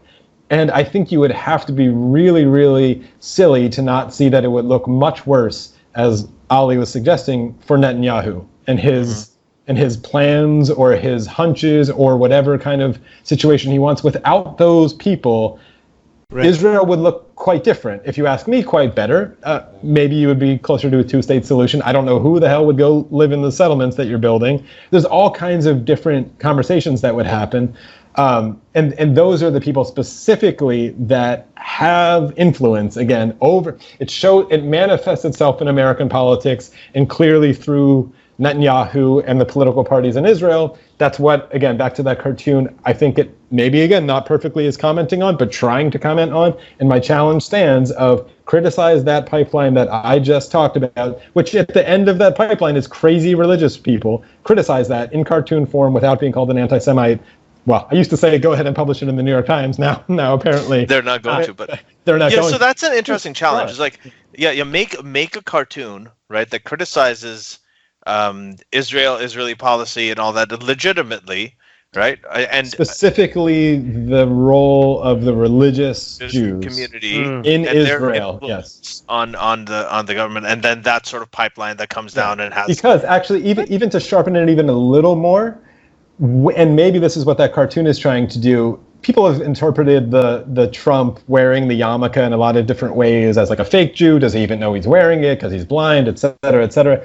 People probably do the same thing with Netanyahu, as like he's pretending to really care about those religious Jews, but really he's probably a more cynical, just power-hungry politician. So it's like, is the Jewish star that he's wearing as the dog there also a little bit tongue-in-cheek? Like if an Israeli... a secular Jew in Israel had drawn that, they probably would have drawn it very similarly with that kind of analysis that I'm giving. So so it's almost even more. It's criticizing it's very that everybody's using those Jews rather than, and maybe this is the way to get out of the conspiracy. The conspiracy would be, and the anti-Semitism version would be like those Jews have hypnotized the world, when really it's like they're the pawns and being used by all these much more savvy politicians. In this case, Netanyahu, clearly not Trump as savvy and just following blindly. That's why I found the cartoon effective, actually. So this is very similar to, I mean, a lot of the criticism that you're asking for is coming from secular people in Israel, right? Yes. A lot of atheist activists, secular activists, they are terrified about the direction that Israel is going right now, and the election results showed. And they're constantly attacking the Orthodox Jewish people within their own country. So the thing is that, I joked before going on there, I went to Israel and collected a lot of license before, I have a full bag full of it now that to be able to talk about. But I asked them, like, hey, you're a Jewish person, secular Israeli, you're attacking these people. But when I say the same thing you're saying, people say that, you shouldn't say it, and do you think I should be able to say it? And you're like, yes, please talk about it. We need more attention to it, which is very similar to what people come to us as ex-Muslims, and they say like, look, I want to talk about Islam, but I don't think I can. You're an ex-Muslim. Yeah, you should be able to talk about it. I think that's bullshit. Islam is bullshit. Everybody should be able to say Islam is bullshit, right? Yeah. So this idea that the secular Israelis, they get to criticize they're trying to save their country. Secularism is under attack in their country. I know. And when we pointed out to it, they put like, this is anti-Israeli, so it's anti-Semitic. And it's actually pro-Israeli because you're addressing the greatest threat to Israel. Hopefully, and this is where the danger is, hopefully also pro-Judaism. If Judaism becomes, so actually to bring this back to like, again, my... How's it pro-Judaism? Well, no. I mean, this is where it gets complicated. But to bring it back to my upbringing, and even in the introduction of like, do I call myself a Jew? Do I use it? Can I escape it? My last name is what it is. Right. Like my name growing up as a very Jewish last name. I didn't like it, and I still don't like it because it precedes me in conversation, in certain political conversations, and so I started to resist calling myself a Jew again in my teenage years and then beyond, because I felt that it was advertising a political position about a certain country in the Middle East that I didn't adhere to. And that felt like, oh, Judaism's actually in trouble, because I don't feel comfortable calling myself a Jew at this point. Right. But if it's an ethnicity, if it's this, it's that. So like, to your point, if Judaism is going to survive, it can't become synonymous, as you were saying, with a nationality or the policy of a nation. But why or does Judaism have to survive? I mean, I understand this sounds like the white people that are saying like, oh, we should be against race mixing. I'm with you. It's the argument from them is again back to that breaking the chain of like, well, if it doesn't survive, you're sort of like doing this disservice to the people who like survived the Holocaust. Died in the Holocaust. Yeah. Right. We had a conversation. Can I address? I really want to address this, because the problem with Holocaust and genocide is people being harmed. Okay, Yes. it's No, not. We're not trying to preserve race. There are races that come and went. If the way that they go is the problem, not the fact that the races are not there anymore. If a race is being erased by people being harmed and killed, or you're cut or something like that, that's a problem. If race is just not organically disappearing because people are just having sex with each other, what the hell is wrong with that? What's wrong with that? There's nothing wrong with that. I was trying to find a tweet from my mom, because we were talking about, or not a tweet, a text from my mom. We were talking about this recently, and I can't find it, but she like understands all of this intellectually. So she actually, to give you like a little bit of her theological story, she's an atheist and always called herself an atheist, and pins it very specifically. This is actually an interesting point, to the Holocaust. And she tells me she remembers reading a story about the Holocaust as a teenager, late teenager, of some terrible story of like some Nazi picking up like a Jewish baby and swinging it around just for fun and like smashing it into a tree or something. Just like some like awful, stupid, evil for no reason Nazi. And she tells me she remembers reading this and thinking, no God would allow this. I guess I'm an atheist. Like, this was her point of like, oh, and frankly, and this is sort of an awful irony, I think the Holocaust made a lot of Jews atheists for the same kind of thing out there of there like, was a drawing on the wall in one of the gas chambers. What was it? What did it say? Like, if I something die against God. Yeah, something. I'll look it up. But go on. You look it up, but it's basically the same sentiment as my mom. Like, any God that would allow this, like, I'm out or something. So, it's like she knows all of this intellectually, and she knows like Judaism won't survive, like whatever, like all religions will deteriorate and resurface in some other fucking way, whatever. But she, in her text to me, she used this word. She was like, I can't stop sort of like engaging in the traditions and going to Shabbat in the community without feeling like I've amputated a part of myself. And she used this word like amputated in this way that actually was, again, psychologically kind of like wins that part of the conversation for me. If I'm going to try to convince her to like not call herself a Jew, like that's actually just not ever going to happen. For me, it's much more complicated. And you have to also, I am one generation removed from the Holocaust more than her. And the next generation of Jews will be another. Right. I mean, I think it's probably going to be no surprise that in a few generations of Judaism, when you play this out, the disconnect between a lot of... I don't know. Right now, there people are asking for money because of slavery, so it might come back in a big way. So yeah, I found the phrase. Find themselves at the bottom of the totem pole. I guess it could. Yeah. Maybe. No, if the phrase this was carved into a concentration camp on a wall. It says, "If there is a God, he will have to beg for my forgiveness." Yeah. Right. Which is perfect. So I wanted to because you asked that question about our upbringing and everything. So I'll tell you a little bit about like in Saudi Arabia. I used to draw like 6-pointed triangles, Stars of David, just to piss people off. So if there was like a Matawa who made me angry, and once I remember, I was playing a guitar in the garage. I was waiting for my dad to come to the car. So I was waiting in the garage, I was playing guitar, and it was apparently prayer time. And the Saudi guy came and just yelled at me that, why are you playing guitar? It's prayer time. You should be at the mosque. So I just told him, I was like, I'm Hindu. And then he just looked at me and he walked away. But there was...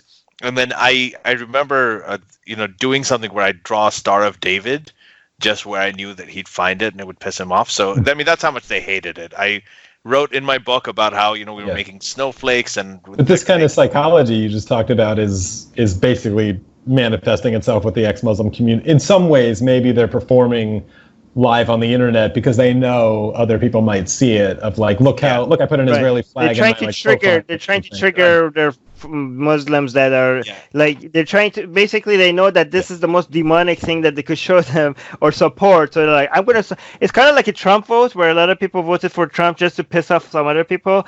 A lot of people are pro-Israel just because to piss off the people that they were always against. But I mean, this is when I'm talking about when I was like 10 or 11 years old. No, but so I was, I just knew that this is something that pisses them off. I didn't really know what it was all about. I didn't know about Israel that much. I didn't know the history. All that. I learned that in a very rude way. And again, that's in the first chapter of my book. I'm not going to get into that here.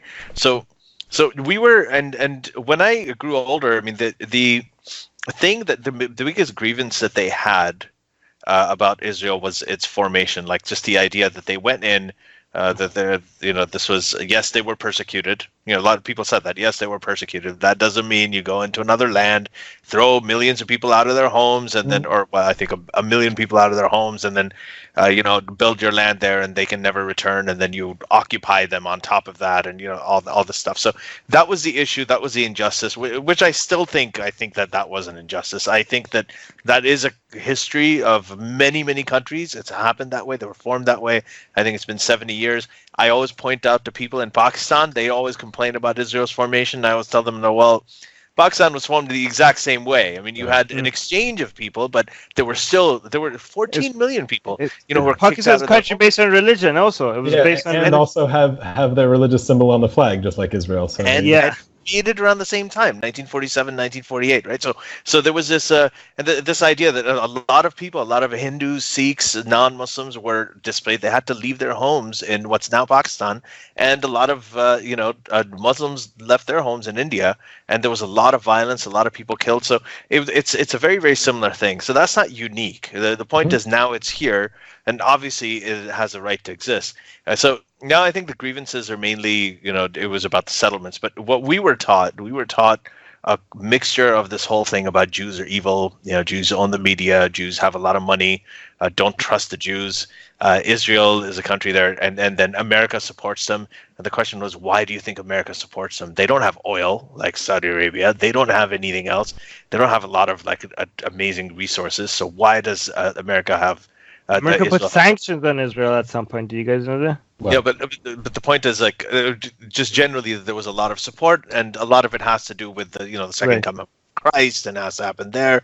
Yes. Over 40% of Americans believe that Christ is going to come back, and he's going to come back in Jerusalem, and that all Jews have to return to Israel for that to happen as a prerequisite. So they want the Jews to be used as pawns to return. Of course, they're all going to be exterminated. But we haven't even talked about the religious maniacs on the Christian side who are very pro-Israel, who seem to also be paths in this. And so that was the issue. I think that with the Zionists, there was a big thing about Judaism. Now, here's the thing. Judaism was a religion of God. This was a religion of God, so we don't have anything against Judaism, but the Jews have forgotten that, and they've become Zionists, and Zionism is anti-God. And people, that was the whole thing that I grew up with. At this point, but I did realize that, with ex-Muslims, there's some of them who are so pro-Israel, even though, and they're completely oblivious to it, and I feel like it's an overcompensation. And I think it is too. And let me give we'll do the lip service of the pro-Israel things, because as Armin said, you just got back from there. It's a beautiful place.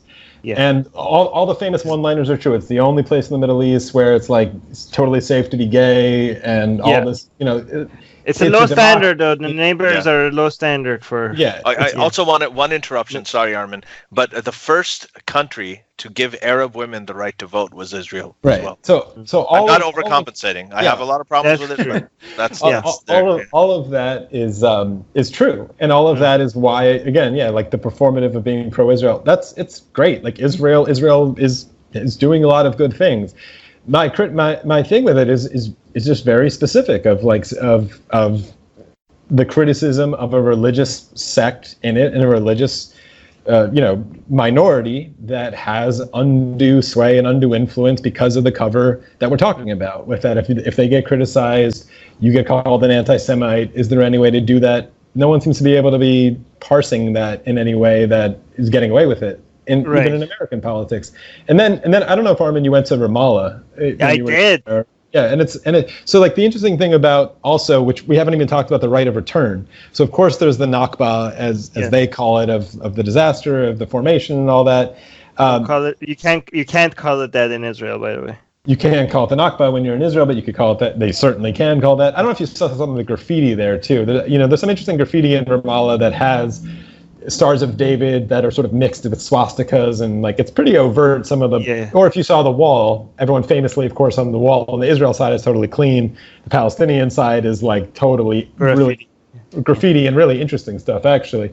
But to what the people that I also have the most sympathy for here in this entire conversation, and maybe also shows some of the overcompensation that we see in the ex-Muslim community, is if you're in Ramallah and trying to at all express any kind, as a Palestinian, to express any kind of nuance that may even be remotely perceived as pro-Israel, that is very much out of bounds. I mean, that's like worse than being an atheist there. And the even atheists are like that. Even the Arab atheists in Ramallah agree with that. What you're saying right now. And they're the ones. I mean, honestly, I've been in a lot of places in the world, and it's hard to find someone who, on an individual level, I would sympathize with more than a secular, atheist, liberal-minded Palestinian in Ramallah. That is like an impossible position to be in for this, because it becomes immediately just, if you're even if you try to do the kind of work you guys are doing of just being critical of Islam, you immediately get called sort of like part of the secret service of Israel. Like clearly that's what you are.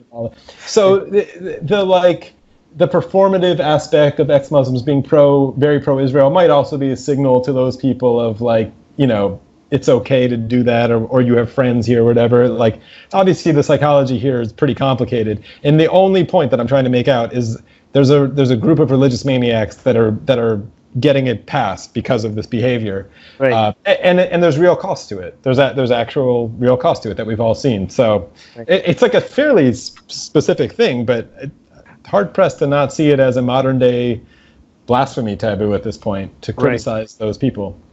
Yeah, and I think it's. I really do think this is going to be the next thing, because I think a lot of people are waking up to the Islamophobia bullshit, that this is not a real thing, and I think a lot of people need something for you to, as soon as to even touch, to be triggered, and all the red flags go up in the air and deplatforming. And I think a lot of people are going to start jumping away from the if you criticize Islam bandwagon, you're racist. That has lost its effectiveness, and I think now Judaism is going to be used as a weapon. And I think just like, and also transgender, talking about anything transgender related, that's also going to be a sensitive thing. And I think this is going to hurt both the Jewish community and the transgender community. Right? I think because a lot of people that are looking to, people that have a career, their careers are dependent on being offended, like professional, their profession is to be offended. I think they're looking for the most hot topic, the most spicy stuff, and I think they don't care about transgender people. Most of them don't care about transgender people. Most of them don't care about Jewish people, and they just hijack these movements and they ruin these movements, right? And because these movements turn into a joke all of a sudden. Like, I want, even if there is no Jewish race at some point, I still want the culture there to be around for us to observe. His history is interesting. I think but I want to protect like transgender people, but I think these movements, these important things, will turn into a joke because these people turn it into a joke, and they end up hurting the movement, right? Yeah. So, but really quickly, I don't think it makes sense for anybody to be pro-Israel or against Israel, because like, what are you specifically talking about, right? Exactly. Like who is pro-Sweden? And anti-Sweden. Like, who is? How does that? No, Israel's like one of the only countries where you're right. Next time somebody asks you, "Do you support Israel?" You follow it up by this: what plan? Like what that they do? What strategy? What policy? Well, the answer should certainly be, well, not unconditionally. So let's talk about the conditions. Yeah. That should be the answer to everything. Like, do you support America? Well, not unconditionally. Like, depends what. Even when it comes to individuals, right? If you say like, "Hey, do you support Eli?" Like, I support most of what he says, but I'm pretty sure he said something that I don't like, and I'm sure I said something I don't like. Even when it comes to individuals, you do not like just say like, "Oh, I support everything this person says unconditionally." No, like if you do except that with for the Prophet Muhammad.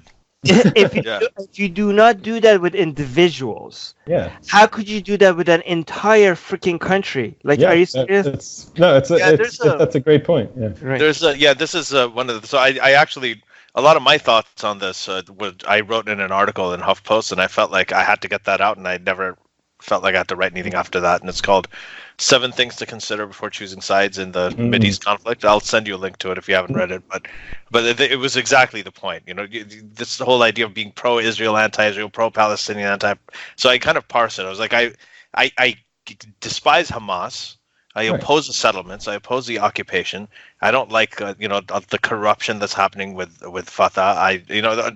So just kind of took all of that, and it just turned out there's a lot of things that I like and don't like on either side, right? And there's obviously it's a more complicated topic, but just you can't get into. So one more thing I had to ask you, Jay, is because we're talking about all this stuff. We're talking about what is anti-Semitism, what isn't anti-Semitism. The 3 sort of, I guess I was going to say Trinity of Judaism that Armin talked about, the ethnicity, the religion, and the culture. The fact that all these 3 are sort of conflated, doesn't that cause a lot of confusion? So, for instance, the father of Zionism, Theodor Herzl, was an atheist himself, right? He wanted to entertain the whole Uganda, the looser definition of Zionism that you were talking about. And then, if I have a school that's only for white people, that would be considered racist. But if I have a school that's a Jewish school, then you'd be like, okay, isn't that racist? And like, no, because it's a religion too, so it's a faith school. Now, but if you have a state, it's an ethno-state. Well, isn't that an ethno-state? No, it's a religious thing. There's a historical persecution. So there's always an out. If you talk about religious favoritism, then, well, it's an ethnicity as well. If you talk about ethnic favoritism, well, no, it's a religion as well. If you talk about one of them, well, it's also a culture. So that makes it very confusing, I think, for people who want to legitimately criticize any of these elements. The ethnicity idea, the religion itself, or even aspects of the culture. Like, for instance, whenever I talk about circumcision, male circumcision, I always get like, well, you're being anti-Semitic. So that's a cultural element and a religious element that I get. So how do you it's very hard not to be called anti-Semitic. But before Jay answers that, I think this is I want to say this is why it's such a perfect for people that they want to be professionals that being offended. Judaism is perfect because imagine when people say if you criticize Islam you're racist. If you want to criticize Islam you're a bigot. That didn't make any sense. Now they know it. But imagine how complicated that would be if the word for Muslim and Arab was the same. Yes. This whole mess of being anti-Islam is bigotry would have gone a lot longer if the word for Muslim and Arab was the same word, which is not. But because for Judaism, the word for the religion and the ethnicity are the same, you could you could accuse a lot more people out of racism. Yeah, you're right. It's a perfect trap that I cannot escape. Like I cannot. Can I not be Jewish anymore? Is this question. You guys can be not Muslim anymore, right? You get that call. You get that all the time. Like, oh, you're an ex-Muslim. And there's a name for it, apostate, this and that. Judaism. Can I not be Jewish anymore? Can I do that? I can say I'm an atheist. I don't believe it. A fucking word in there. They're like, cool, you're still a Jew. Can I say like I don't ever go to synagogue? I haven't been to synagogue since my probably like 15 years old. Like my bar mitzvah or confirmation. It's cool. You're still a Jew. I don't keep kosher. Cool, you're still a Jew. Like, what could I possibly do to lose the title? I don't know, and it's a perfect fucking trap of this. In a way, it's so good, though, because you come together on community rather than ideology, and you don't have takfir where you're... No, it's horrible. It's absolutely horrible. Wait, before Armin, because he's right, it is absolutely horrible. No, it is horrible, right. But... The nice part about it is that it's a community that is, like, just endlessly accepting of whatever, but it becomes impossible to criticize the bullshit in it. It becomes impossible to parse, wait, I want to criticize... If I'm in the same room as the crazy person living in the settlement who thinks this is his chosen land and God had a rainbow and put a bunch of animals on it and that's why we're there or whatever, like this is a fucking problem if like I can't criticize him or if you criticize anybody in this room, you're now criticizing all of us. Like this is an inescapable trap. But to your point, because maybe we're were characterizing it a little bit unfairly, that if we go back to a limited definition of anti-Semitism is a belief in a conspiracy theory that Jews control the world secretly, Rothschild type stuff, then can you is everything anti-Semitism by that light? That's where we started the conversation with this cartoon, where I'm like, okay, what's the difference between controlling the world versus having undue influence over the world, even if you're not the one who aren't actually deserved influence? I think I call it deserved influence. I put it this way: like where conspiracy theories start is people start asking the question. They'll see a phenomenon of policy or this or that or whatever, and they'll ask, who does this benefit? And then once they answer the question of who it benefits, they think that also answers the question of who architected the policy in the first place. That's anti-Semitism in a nutshell. If I say this relationship between Israel and the American politics, and how, as Ali said, like American politicians always seem to be pro-Israel, who does this benefit? And you're like a Palestinian asking this, or any other Arab in the world, and you're like, sure seems to benefit those crazy Israelis living in the settlements, because it does. Then you like jump to the conclusion of like, well, they must have then architected the policy in the first place, which is just the illegitimate move of anti-Semitism by that definition of a conspiracy, where really we could probably explain it all with the other kind of things we're trying to talk about here, of a psychological, like my uncle and the Holocaust and all these really deep, true psychological sort of mess that leads to these people benefiting from this policy, but they didn't architect it. There's no Rothschild behind pulling the puppet strings. This is just so that's the move that maybe leads people like the marchers in Charlottesville to make these ridiculous "Jews will not replace us" kind of statement or whatever. It's just like, but Jews are now the New York Times canceling cartoons. Who benefits from it? You start asking that, and you could be like, well, certainly seems like those Jews in the settlements are benefiting from it, because now you can't criticize them in the New York Times. Well, they must have architected that. There's secret Jews working in the New York Times that are doing this kind of thing. Like those are the moves where we might be able to point and be like, well, that's anti-Semitic. But again, if the New York Times wanted to give some evidence of it, they sure did a fucking good job, which is the big goddamn problem here. So there's so many parallels to this story. First of all, the whole idea of can I be an ex-Jew? This is a disagreement between atheist Jews in Israel, right? Yeah. Like my friend Roy was asked, like he's like, I don't want to call myself a Jew. I'm an ex-Jew, and they were like, no, the other atheists were like, no, you're still a Jew, and you're like, how come this? He pointed at me, how come he can call himself an ex-Muslim and I can't call myself an ex-Jew? So this is a major disagreement among atheist Jews, right? But the interesting thing is that this is a major disagreement among atheist Hindus. Ex-Hindus, and this is what the similarity between Judaism and Hinduism is, that they're both ethno-religions. So where does the religion end and the nationality and the race and the culture begins? Nobody knows. Where does one? And so this is why a lot of Hindus are saying, I'm a Hindu atheist.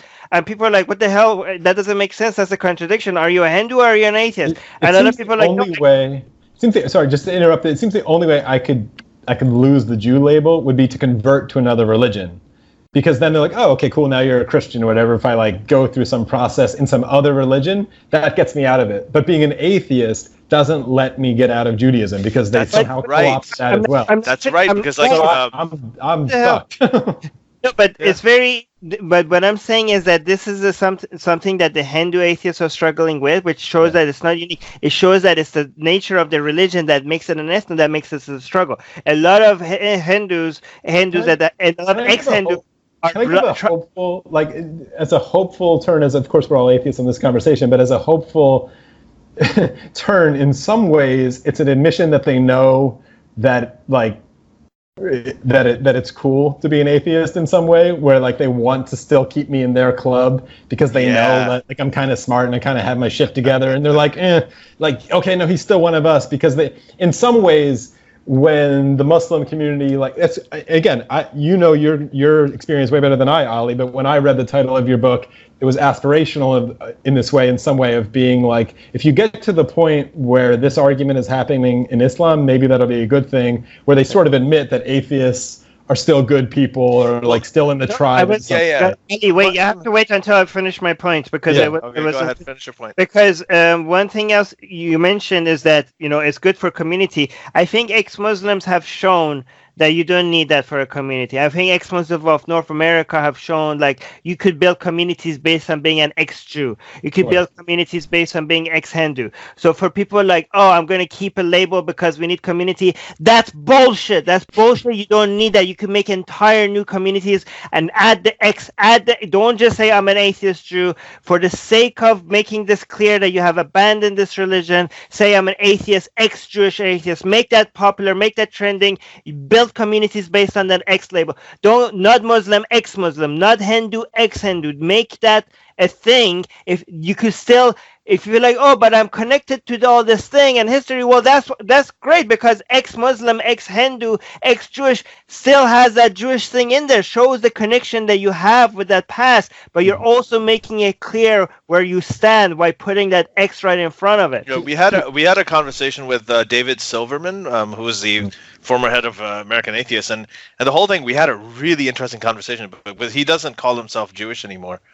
He says there's no such thing as Jewish ethnicity because it doesn't biologically work. It's matrilineal, whereas the way the chromosomes come to it's 50-50, but it doesn't work. So it's definitely not an ethnicity. And then he said it's not a culture, because what we talk about when we talk about smoked salmon and that's the only thing I can think of, fucking smoked salmon. And yeah, just lox and bagels. He's like, that's all Ashkenazic. That's not Sephardic. It's not with the Ethiopian Jews. So the ethnicity is the Ashkenazics and everything, but Judaism is only a religion. I'm sure there are tons of Jews who want to still claim Silverman as one of theirs. No matter what he says, and no matter what I say. Frustration. That's what he talked about, and there many of them were just really pissed off at him. And and we talked about this. I did ask him. I was like, but the problem with the reason people want to retain Jew is because there is this history. Many of them are descended from Holocaust survivors. Many of them have. Well, to this point, and it's more of just a philosophical, different global conversation, is like I'm involved with, as you know, like a lot of events that I'm going to be doing this year with a few companies, and one of them is centered entirely around which is a conversation that I feel like is everybody's clamoring for, the need to develop secular rituals. Sasha Sagan, Carl Sagan's daughter, has a book coming out in October that I'm super excited about that is literally all about secular rituals and the need for secular rituals on just a pure sort of human psychological level of rites of passage and death rituals and these kind of things, but in a pure secular content without any religious bullshit with it. If religions happen to stumble upon good ideas with it, this is a complication that we'll have to deal with. But this is an open conversation of how we do this. Because Armin, I'm totally with you. But for someone like my mom, or so like my dad died 3 years ago, this is an atheist, like he, but again, went to high holidays. And so what do we do? And it's like, I don't know. Yeah. What we ended up doing with him was the rabbi was there and said some shit that no one believed in, but it was kind of nice. We covered the mirrors because that's what the book says, and whatever, psychologically, maybe there's some utility to it. It was in the context of this Jewish tradition without, again, maybe Judaism. That's fine. Right. Yeah, maybe. I think that's fine. No, I think it's more important. Just the dire need to develop these things. I think that's talk about these things. Yeah. I honestly think that's important. We got 5 minutes. Yeah. Think I have a lot more to say. I think more atheists should practice the culture to make the case that it's the belief that it's a problem, right? Like, it's just like going to a Harry Potter convention and having fun. Nobody thinks witchcraft is real, but you can still have fun with it. You can still go be an atheist that has a Christian culture and go to church and enjoy the church scenery. It's not those things are not the problem. The damage comes from the belief and the supernatural and those dogma and the superstition. That's the harm. So if in fact more atheists, I think, that still enjoy the culture should practice the culture while openly telling everybody that they're atheists, to show the rest of the world that, look, I can keep the culture without the nonsense, right? So to that point, I think that's really good.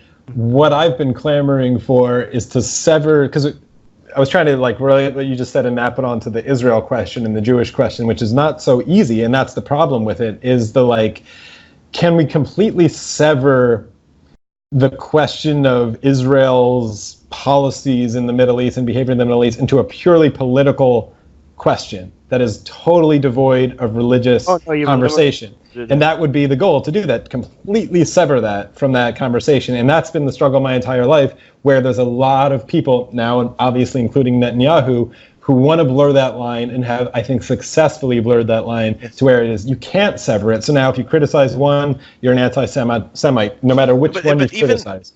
Even without Netanyahu, I mean, this is one thing. Yeah, it's been going. What America does something really interesting to communities. And we had Tom Holland on this podcast recently, and he's writing a book that's coming out in the fall called. My favorite thing, by the way, is watching Armin squirm when he has something to say. But go on, I know, but we also just have 3 minutes. So Jay has a hard stop at 2:30. Talk fast. Give me five more minutes. Make it. Yeah. Make it okay. So Tom Holland basically he was talking about the Protestantization of Islam in America, how it's happened in the last 200 years in the Western world, because suddenly, these communities, these religious communities come from their lands, and then they come to a pluralistic society, a secular society like the United States, right? And then suddenly everything, the religion becomes an identity, right? The hijab, instead of a symbol of oppression, becomes something I'm wearing out of choice, right? The Jewish thing, instead of the religion, everyone's an atheist. All the Jews are now atheists, and they're just sticking to their rituals because that's part of the culture, enriches a culture. And it's even happening with Muslims. A lot of Muslims in the U.S. now just look at that as an identity. This is my heritage. This is my ancestry. This is where I come from. This is my culture. And it's not even that much about the religion anymore. I mean, it's a lot of them drink, a lot of them smoke. Most of them don't they have premarital sex. They have girlfriends. They've integrated into American culture, but they don't. The religion it's there, but it's more in the background. The identity is forefront. So it's kind of interesting that doesn't just happen in Judaism. No, it's more sort of rooted in the core of Judaism, but it's post-Holocaust Judaism is just like a unique acceleration of all of those factors, right? And so it's. So, by the way, that was not the case for right after the Holocaust. So after the Holocaust, for a while, it was taboo to talk about the Holocaust in Israel, because a lot of people in Israel didn't like the Jews in the Holocaust because they felt like they were so weak. Because they were in Israel, they were asking, why didn't these Jews fought back? Like, why was there not much resistance? Really? So it was a big taboo. Like for a very long time, they saw talking about the Holocaust as a taboo thing. But then it eventually got into the radio, and it got so much attention and became a major thing to make it into memorial. But for a while in Israel, talking about the Holocaust was a taboo. In all of Israel, or just no, all of it. Yeah. I had never heard that story of it, but I would put it more in my experience. The trajectory was just more of a we were weak. We weren't ready for this.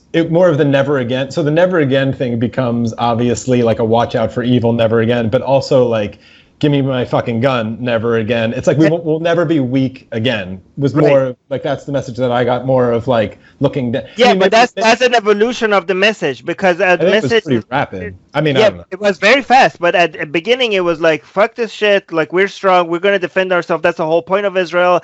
The question was, why didn't these? There were a few rebel movements, and I remember there was also a gas chamber completely burned to the ground. This is why the Holocaust Memorial Day in Israel is different than every day everywhere else. In Israel, it's the day where that place was burned down, because they want to memorialize the day that they fought back, not the day that they were the victims, right? So Israel. So, but anyway, I really wanted to say this from the beginning. And I just to be fair, a lot of people are saying so criticize Israel, fine, criticize Israel, but these people, they're only criticizing Israel, right? They are not. So I'm trying to defend why some of criticism of Israel, even if there's no anti-Semitic language in it, it could still be seen as anti-Semitic, because these people, because these people are not Saudi Arabia is lobbying United States. Yes. But these people have nothing to say about Saudi Arabia. Everybody's just focusing on Israel. Right. That's the best point, and the best Corbyn, and we didn't really get into it, but talking about sort of this new rise of anti-Semitism that people are harping on.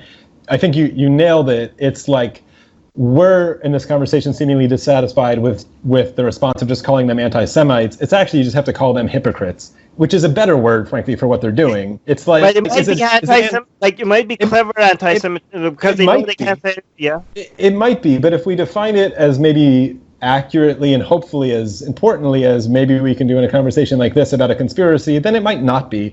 And it might just be hypocrisy, and it might just be all the normal run-of-the-mill stuff that in the normal ex-Muslim conversation we're very familiar with, of the bigotry of low expectations and all that kind of stuff, of the like. So, and then of course that's where the performative comes of like, oh, I'm super pro-Israel. It's like, is Jeremy Corbyn an anti-Semite? Like, again, I'm going to like stay away from answering that directly. It depends how you define anti-Semite, but he's clearly a hypocrite. And that seems to be the word. And you can't read minds, so it might be coming from anti-Semitic views, and it might not. So you can't really just...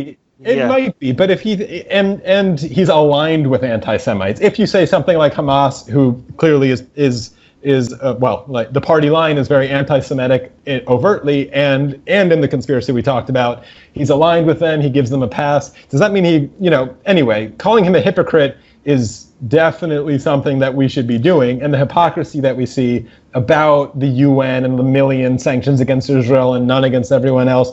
Right. All of that stuff should be called out, but we should be pretty protective over this word anti-Semitism because of the history. Overused. It's coming. Going to be overused. That's been around for a while, actually. No, well, it's going to, because people are jumping off of other things and coming to the new things. I think like we're just seeing the beginning. I think people are going to use anti-Semitic accusations so much to cancel the political. I mean, if it's going to get worse, it's still calling somebody as Islamophobe is not as powerful as it used to be. It's not going to get you. It's not going to get you trouble career-wise. It's not going to get you deplatformed. Anti-Semitic still has that power, so they're going to use that enough until it loses all its power. So at some point, they're going to, like this.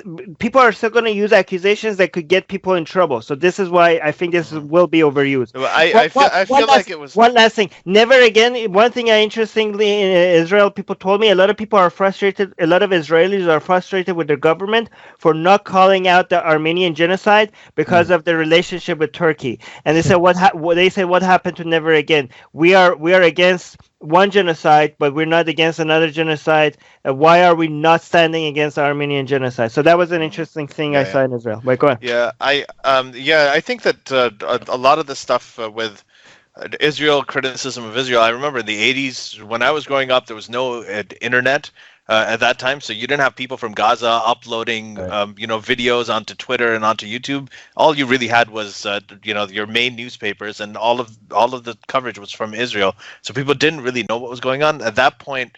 I think anti-Semitism was overused, and I think it was exploited a lot. Nobody really knew what was I'm not saying it's not overused. I'm just saying I think we're just starting to, like, this is not the peak. It's a new thing. Well, now you have the internet, so it's not a new thing. It's just we haven't reached the peak. That's what I'm saying. Yeah. So Jay, you've been generous with your time. Thank you. I know that you got to run, but and thank you for sitting here and Jay, representing the entire Jewish community in the world and speaking for them. We really appreciate it. Now we know everything.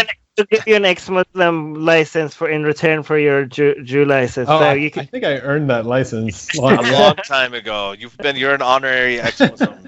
I'm ex something. We're joking, by the way. We think this is ridiculous that people think that they need to have an ex-Muslim friend to be able to talk about Islam. We think it's ridiculous that, like, Judaism is a barbaric, backward, ridiculous religion that needs to be criticized just like Islam. Okay, you don't need to be a Jew or an ex-Jew or any other ethnicity to be able to say that. That's just a fact. Yeah. So this is true.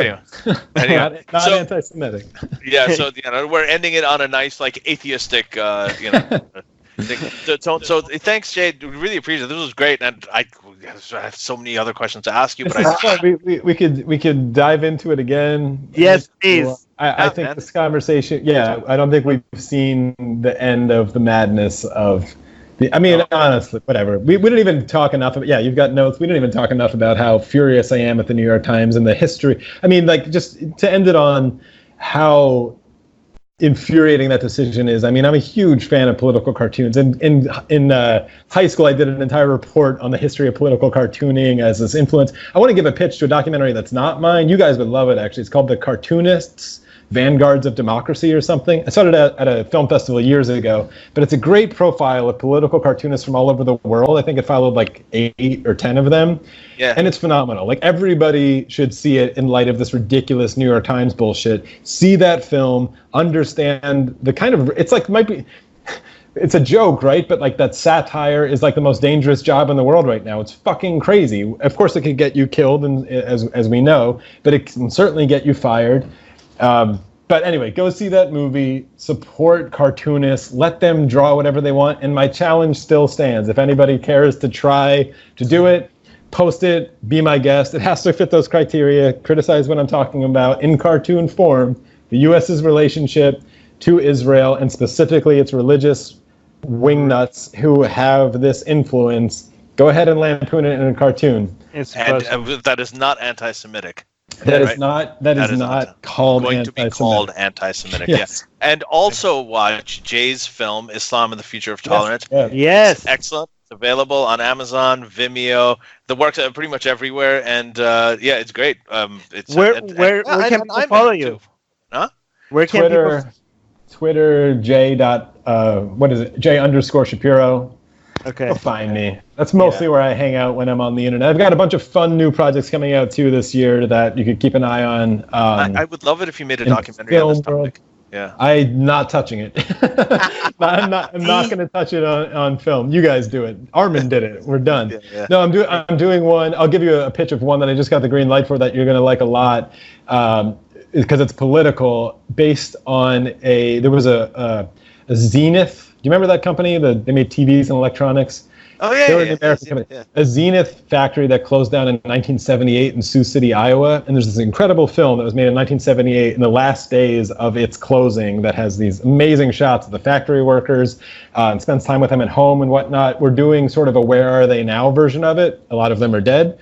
In Iowa, in light of the 2020 presidential election. So it's a lot of globalization, industrialization, automation, but on a personal level, it's gonna be cool. And the original film is beautiful. So I'm working with the original director of photography, who's now like 85 years old in Sioux City, who still like knows everyone, and it's gonna be fun. So that sounds great. So and we need to get together at some point and just talk about the 2020, the U.S. politics thing. Like, apart from all this stuff, it'll be really interesting. Oh yeah. Okay. So anyway, guys, thank you very much. Thank you everybody. Thank you. Shalom. Listening. Yeah. Shalom. Salam. Khuda Hafiz. Whatever. Masalam. Is this Shabbat? No, it's not. Yeah, until we see you guys next time. The secular jihadists have been made possible thanks to the Illuminati and the covert support of Israel and the CIA. That's what we have been told, but we haven't received our checks yet. If you like what we do, please support us. Share the podcast with your friends. Write and tweet us with topic and guest suggestions. Or head over to secularjihadist.com and give $1 or more for exclusive access to live video. Have your questions read and answered on the air, and more. Till next time, may the flying spaghetti monster be with you.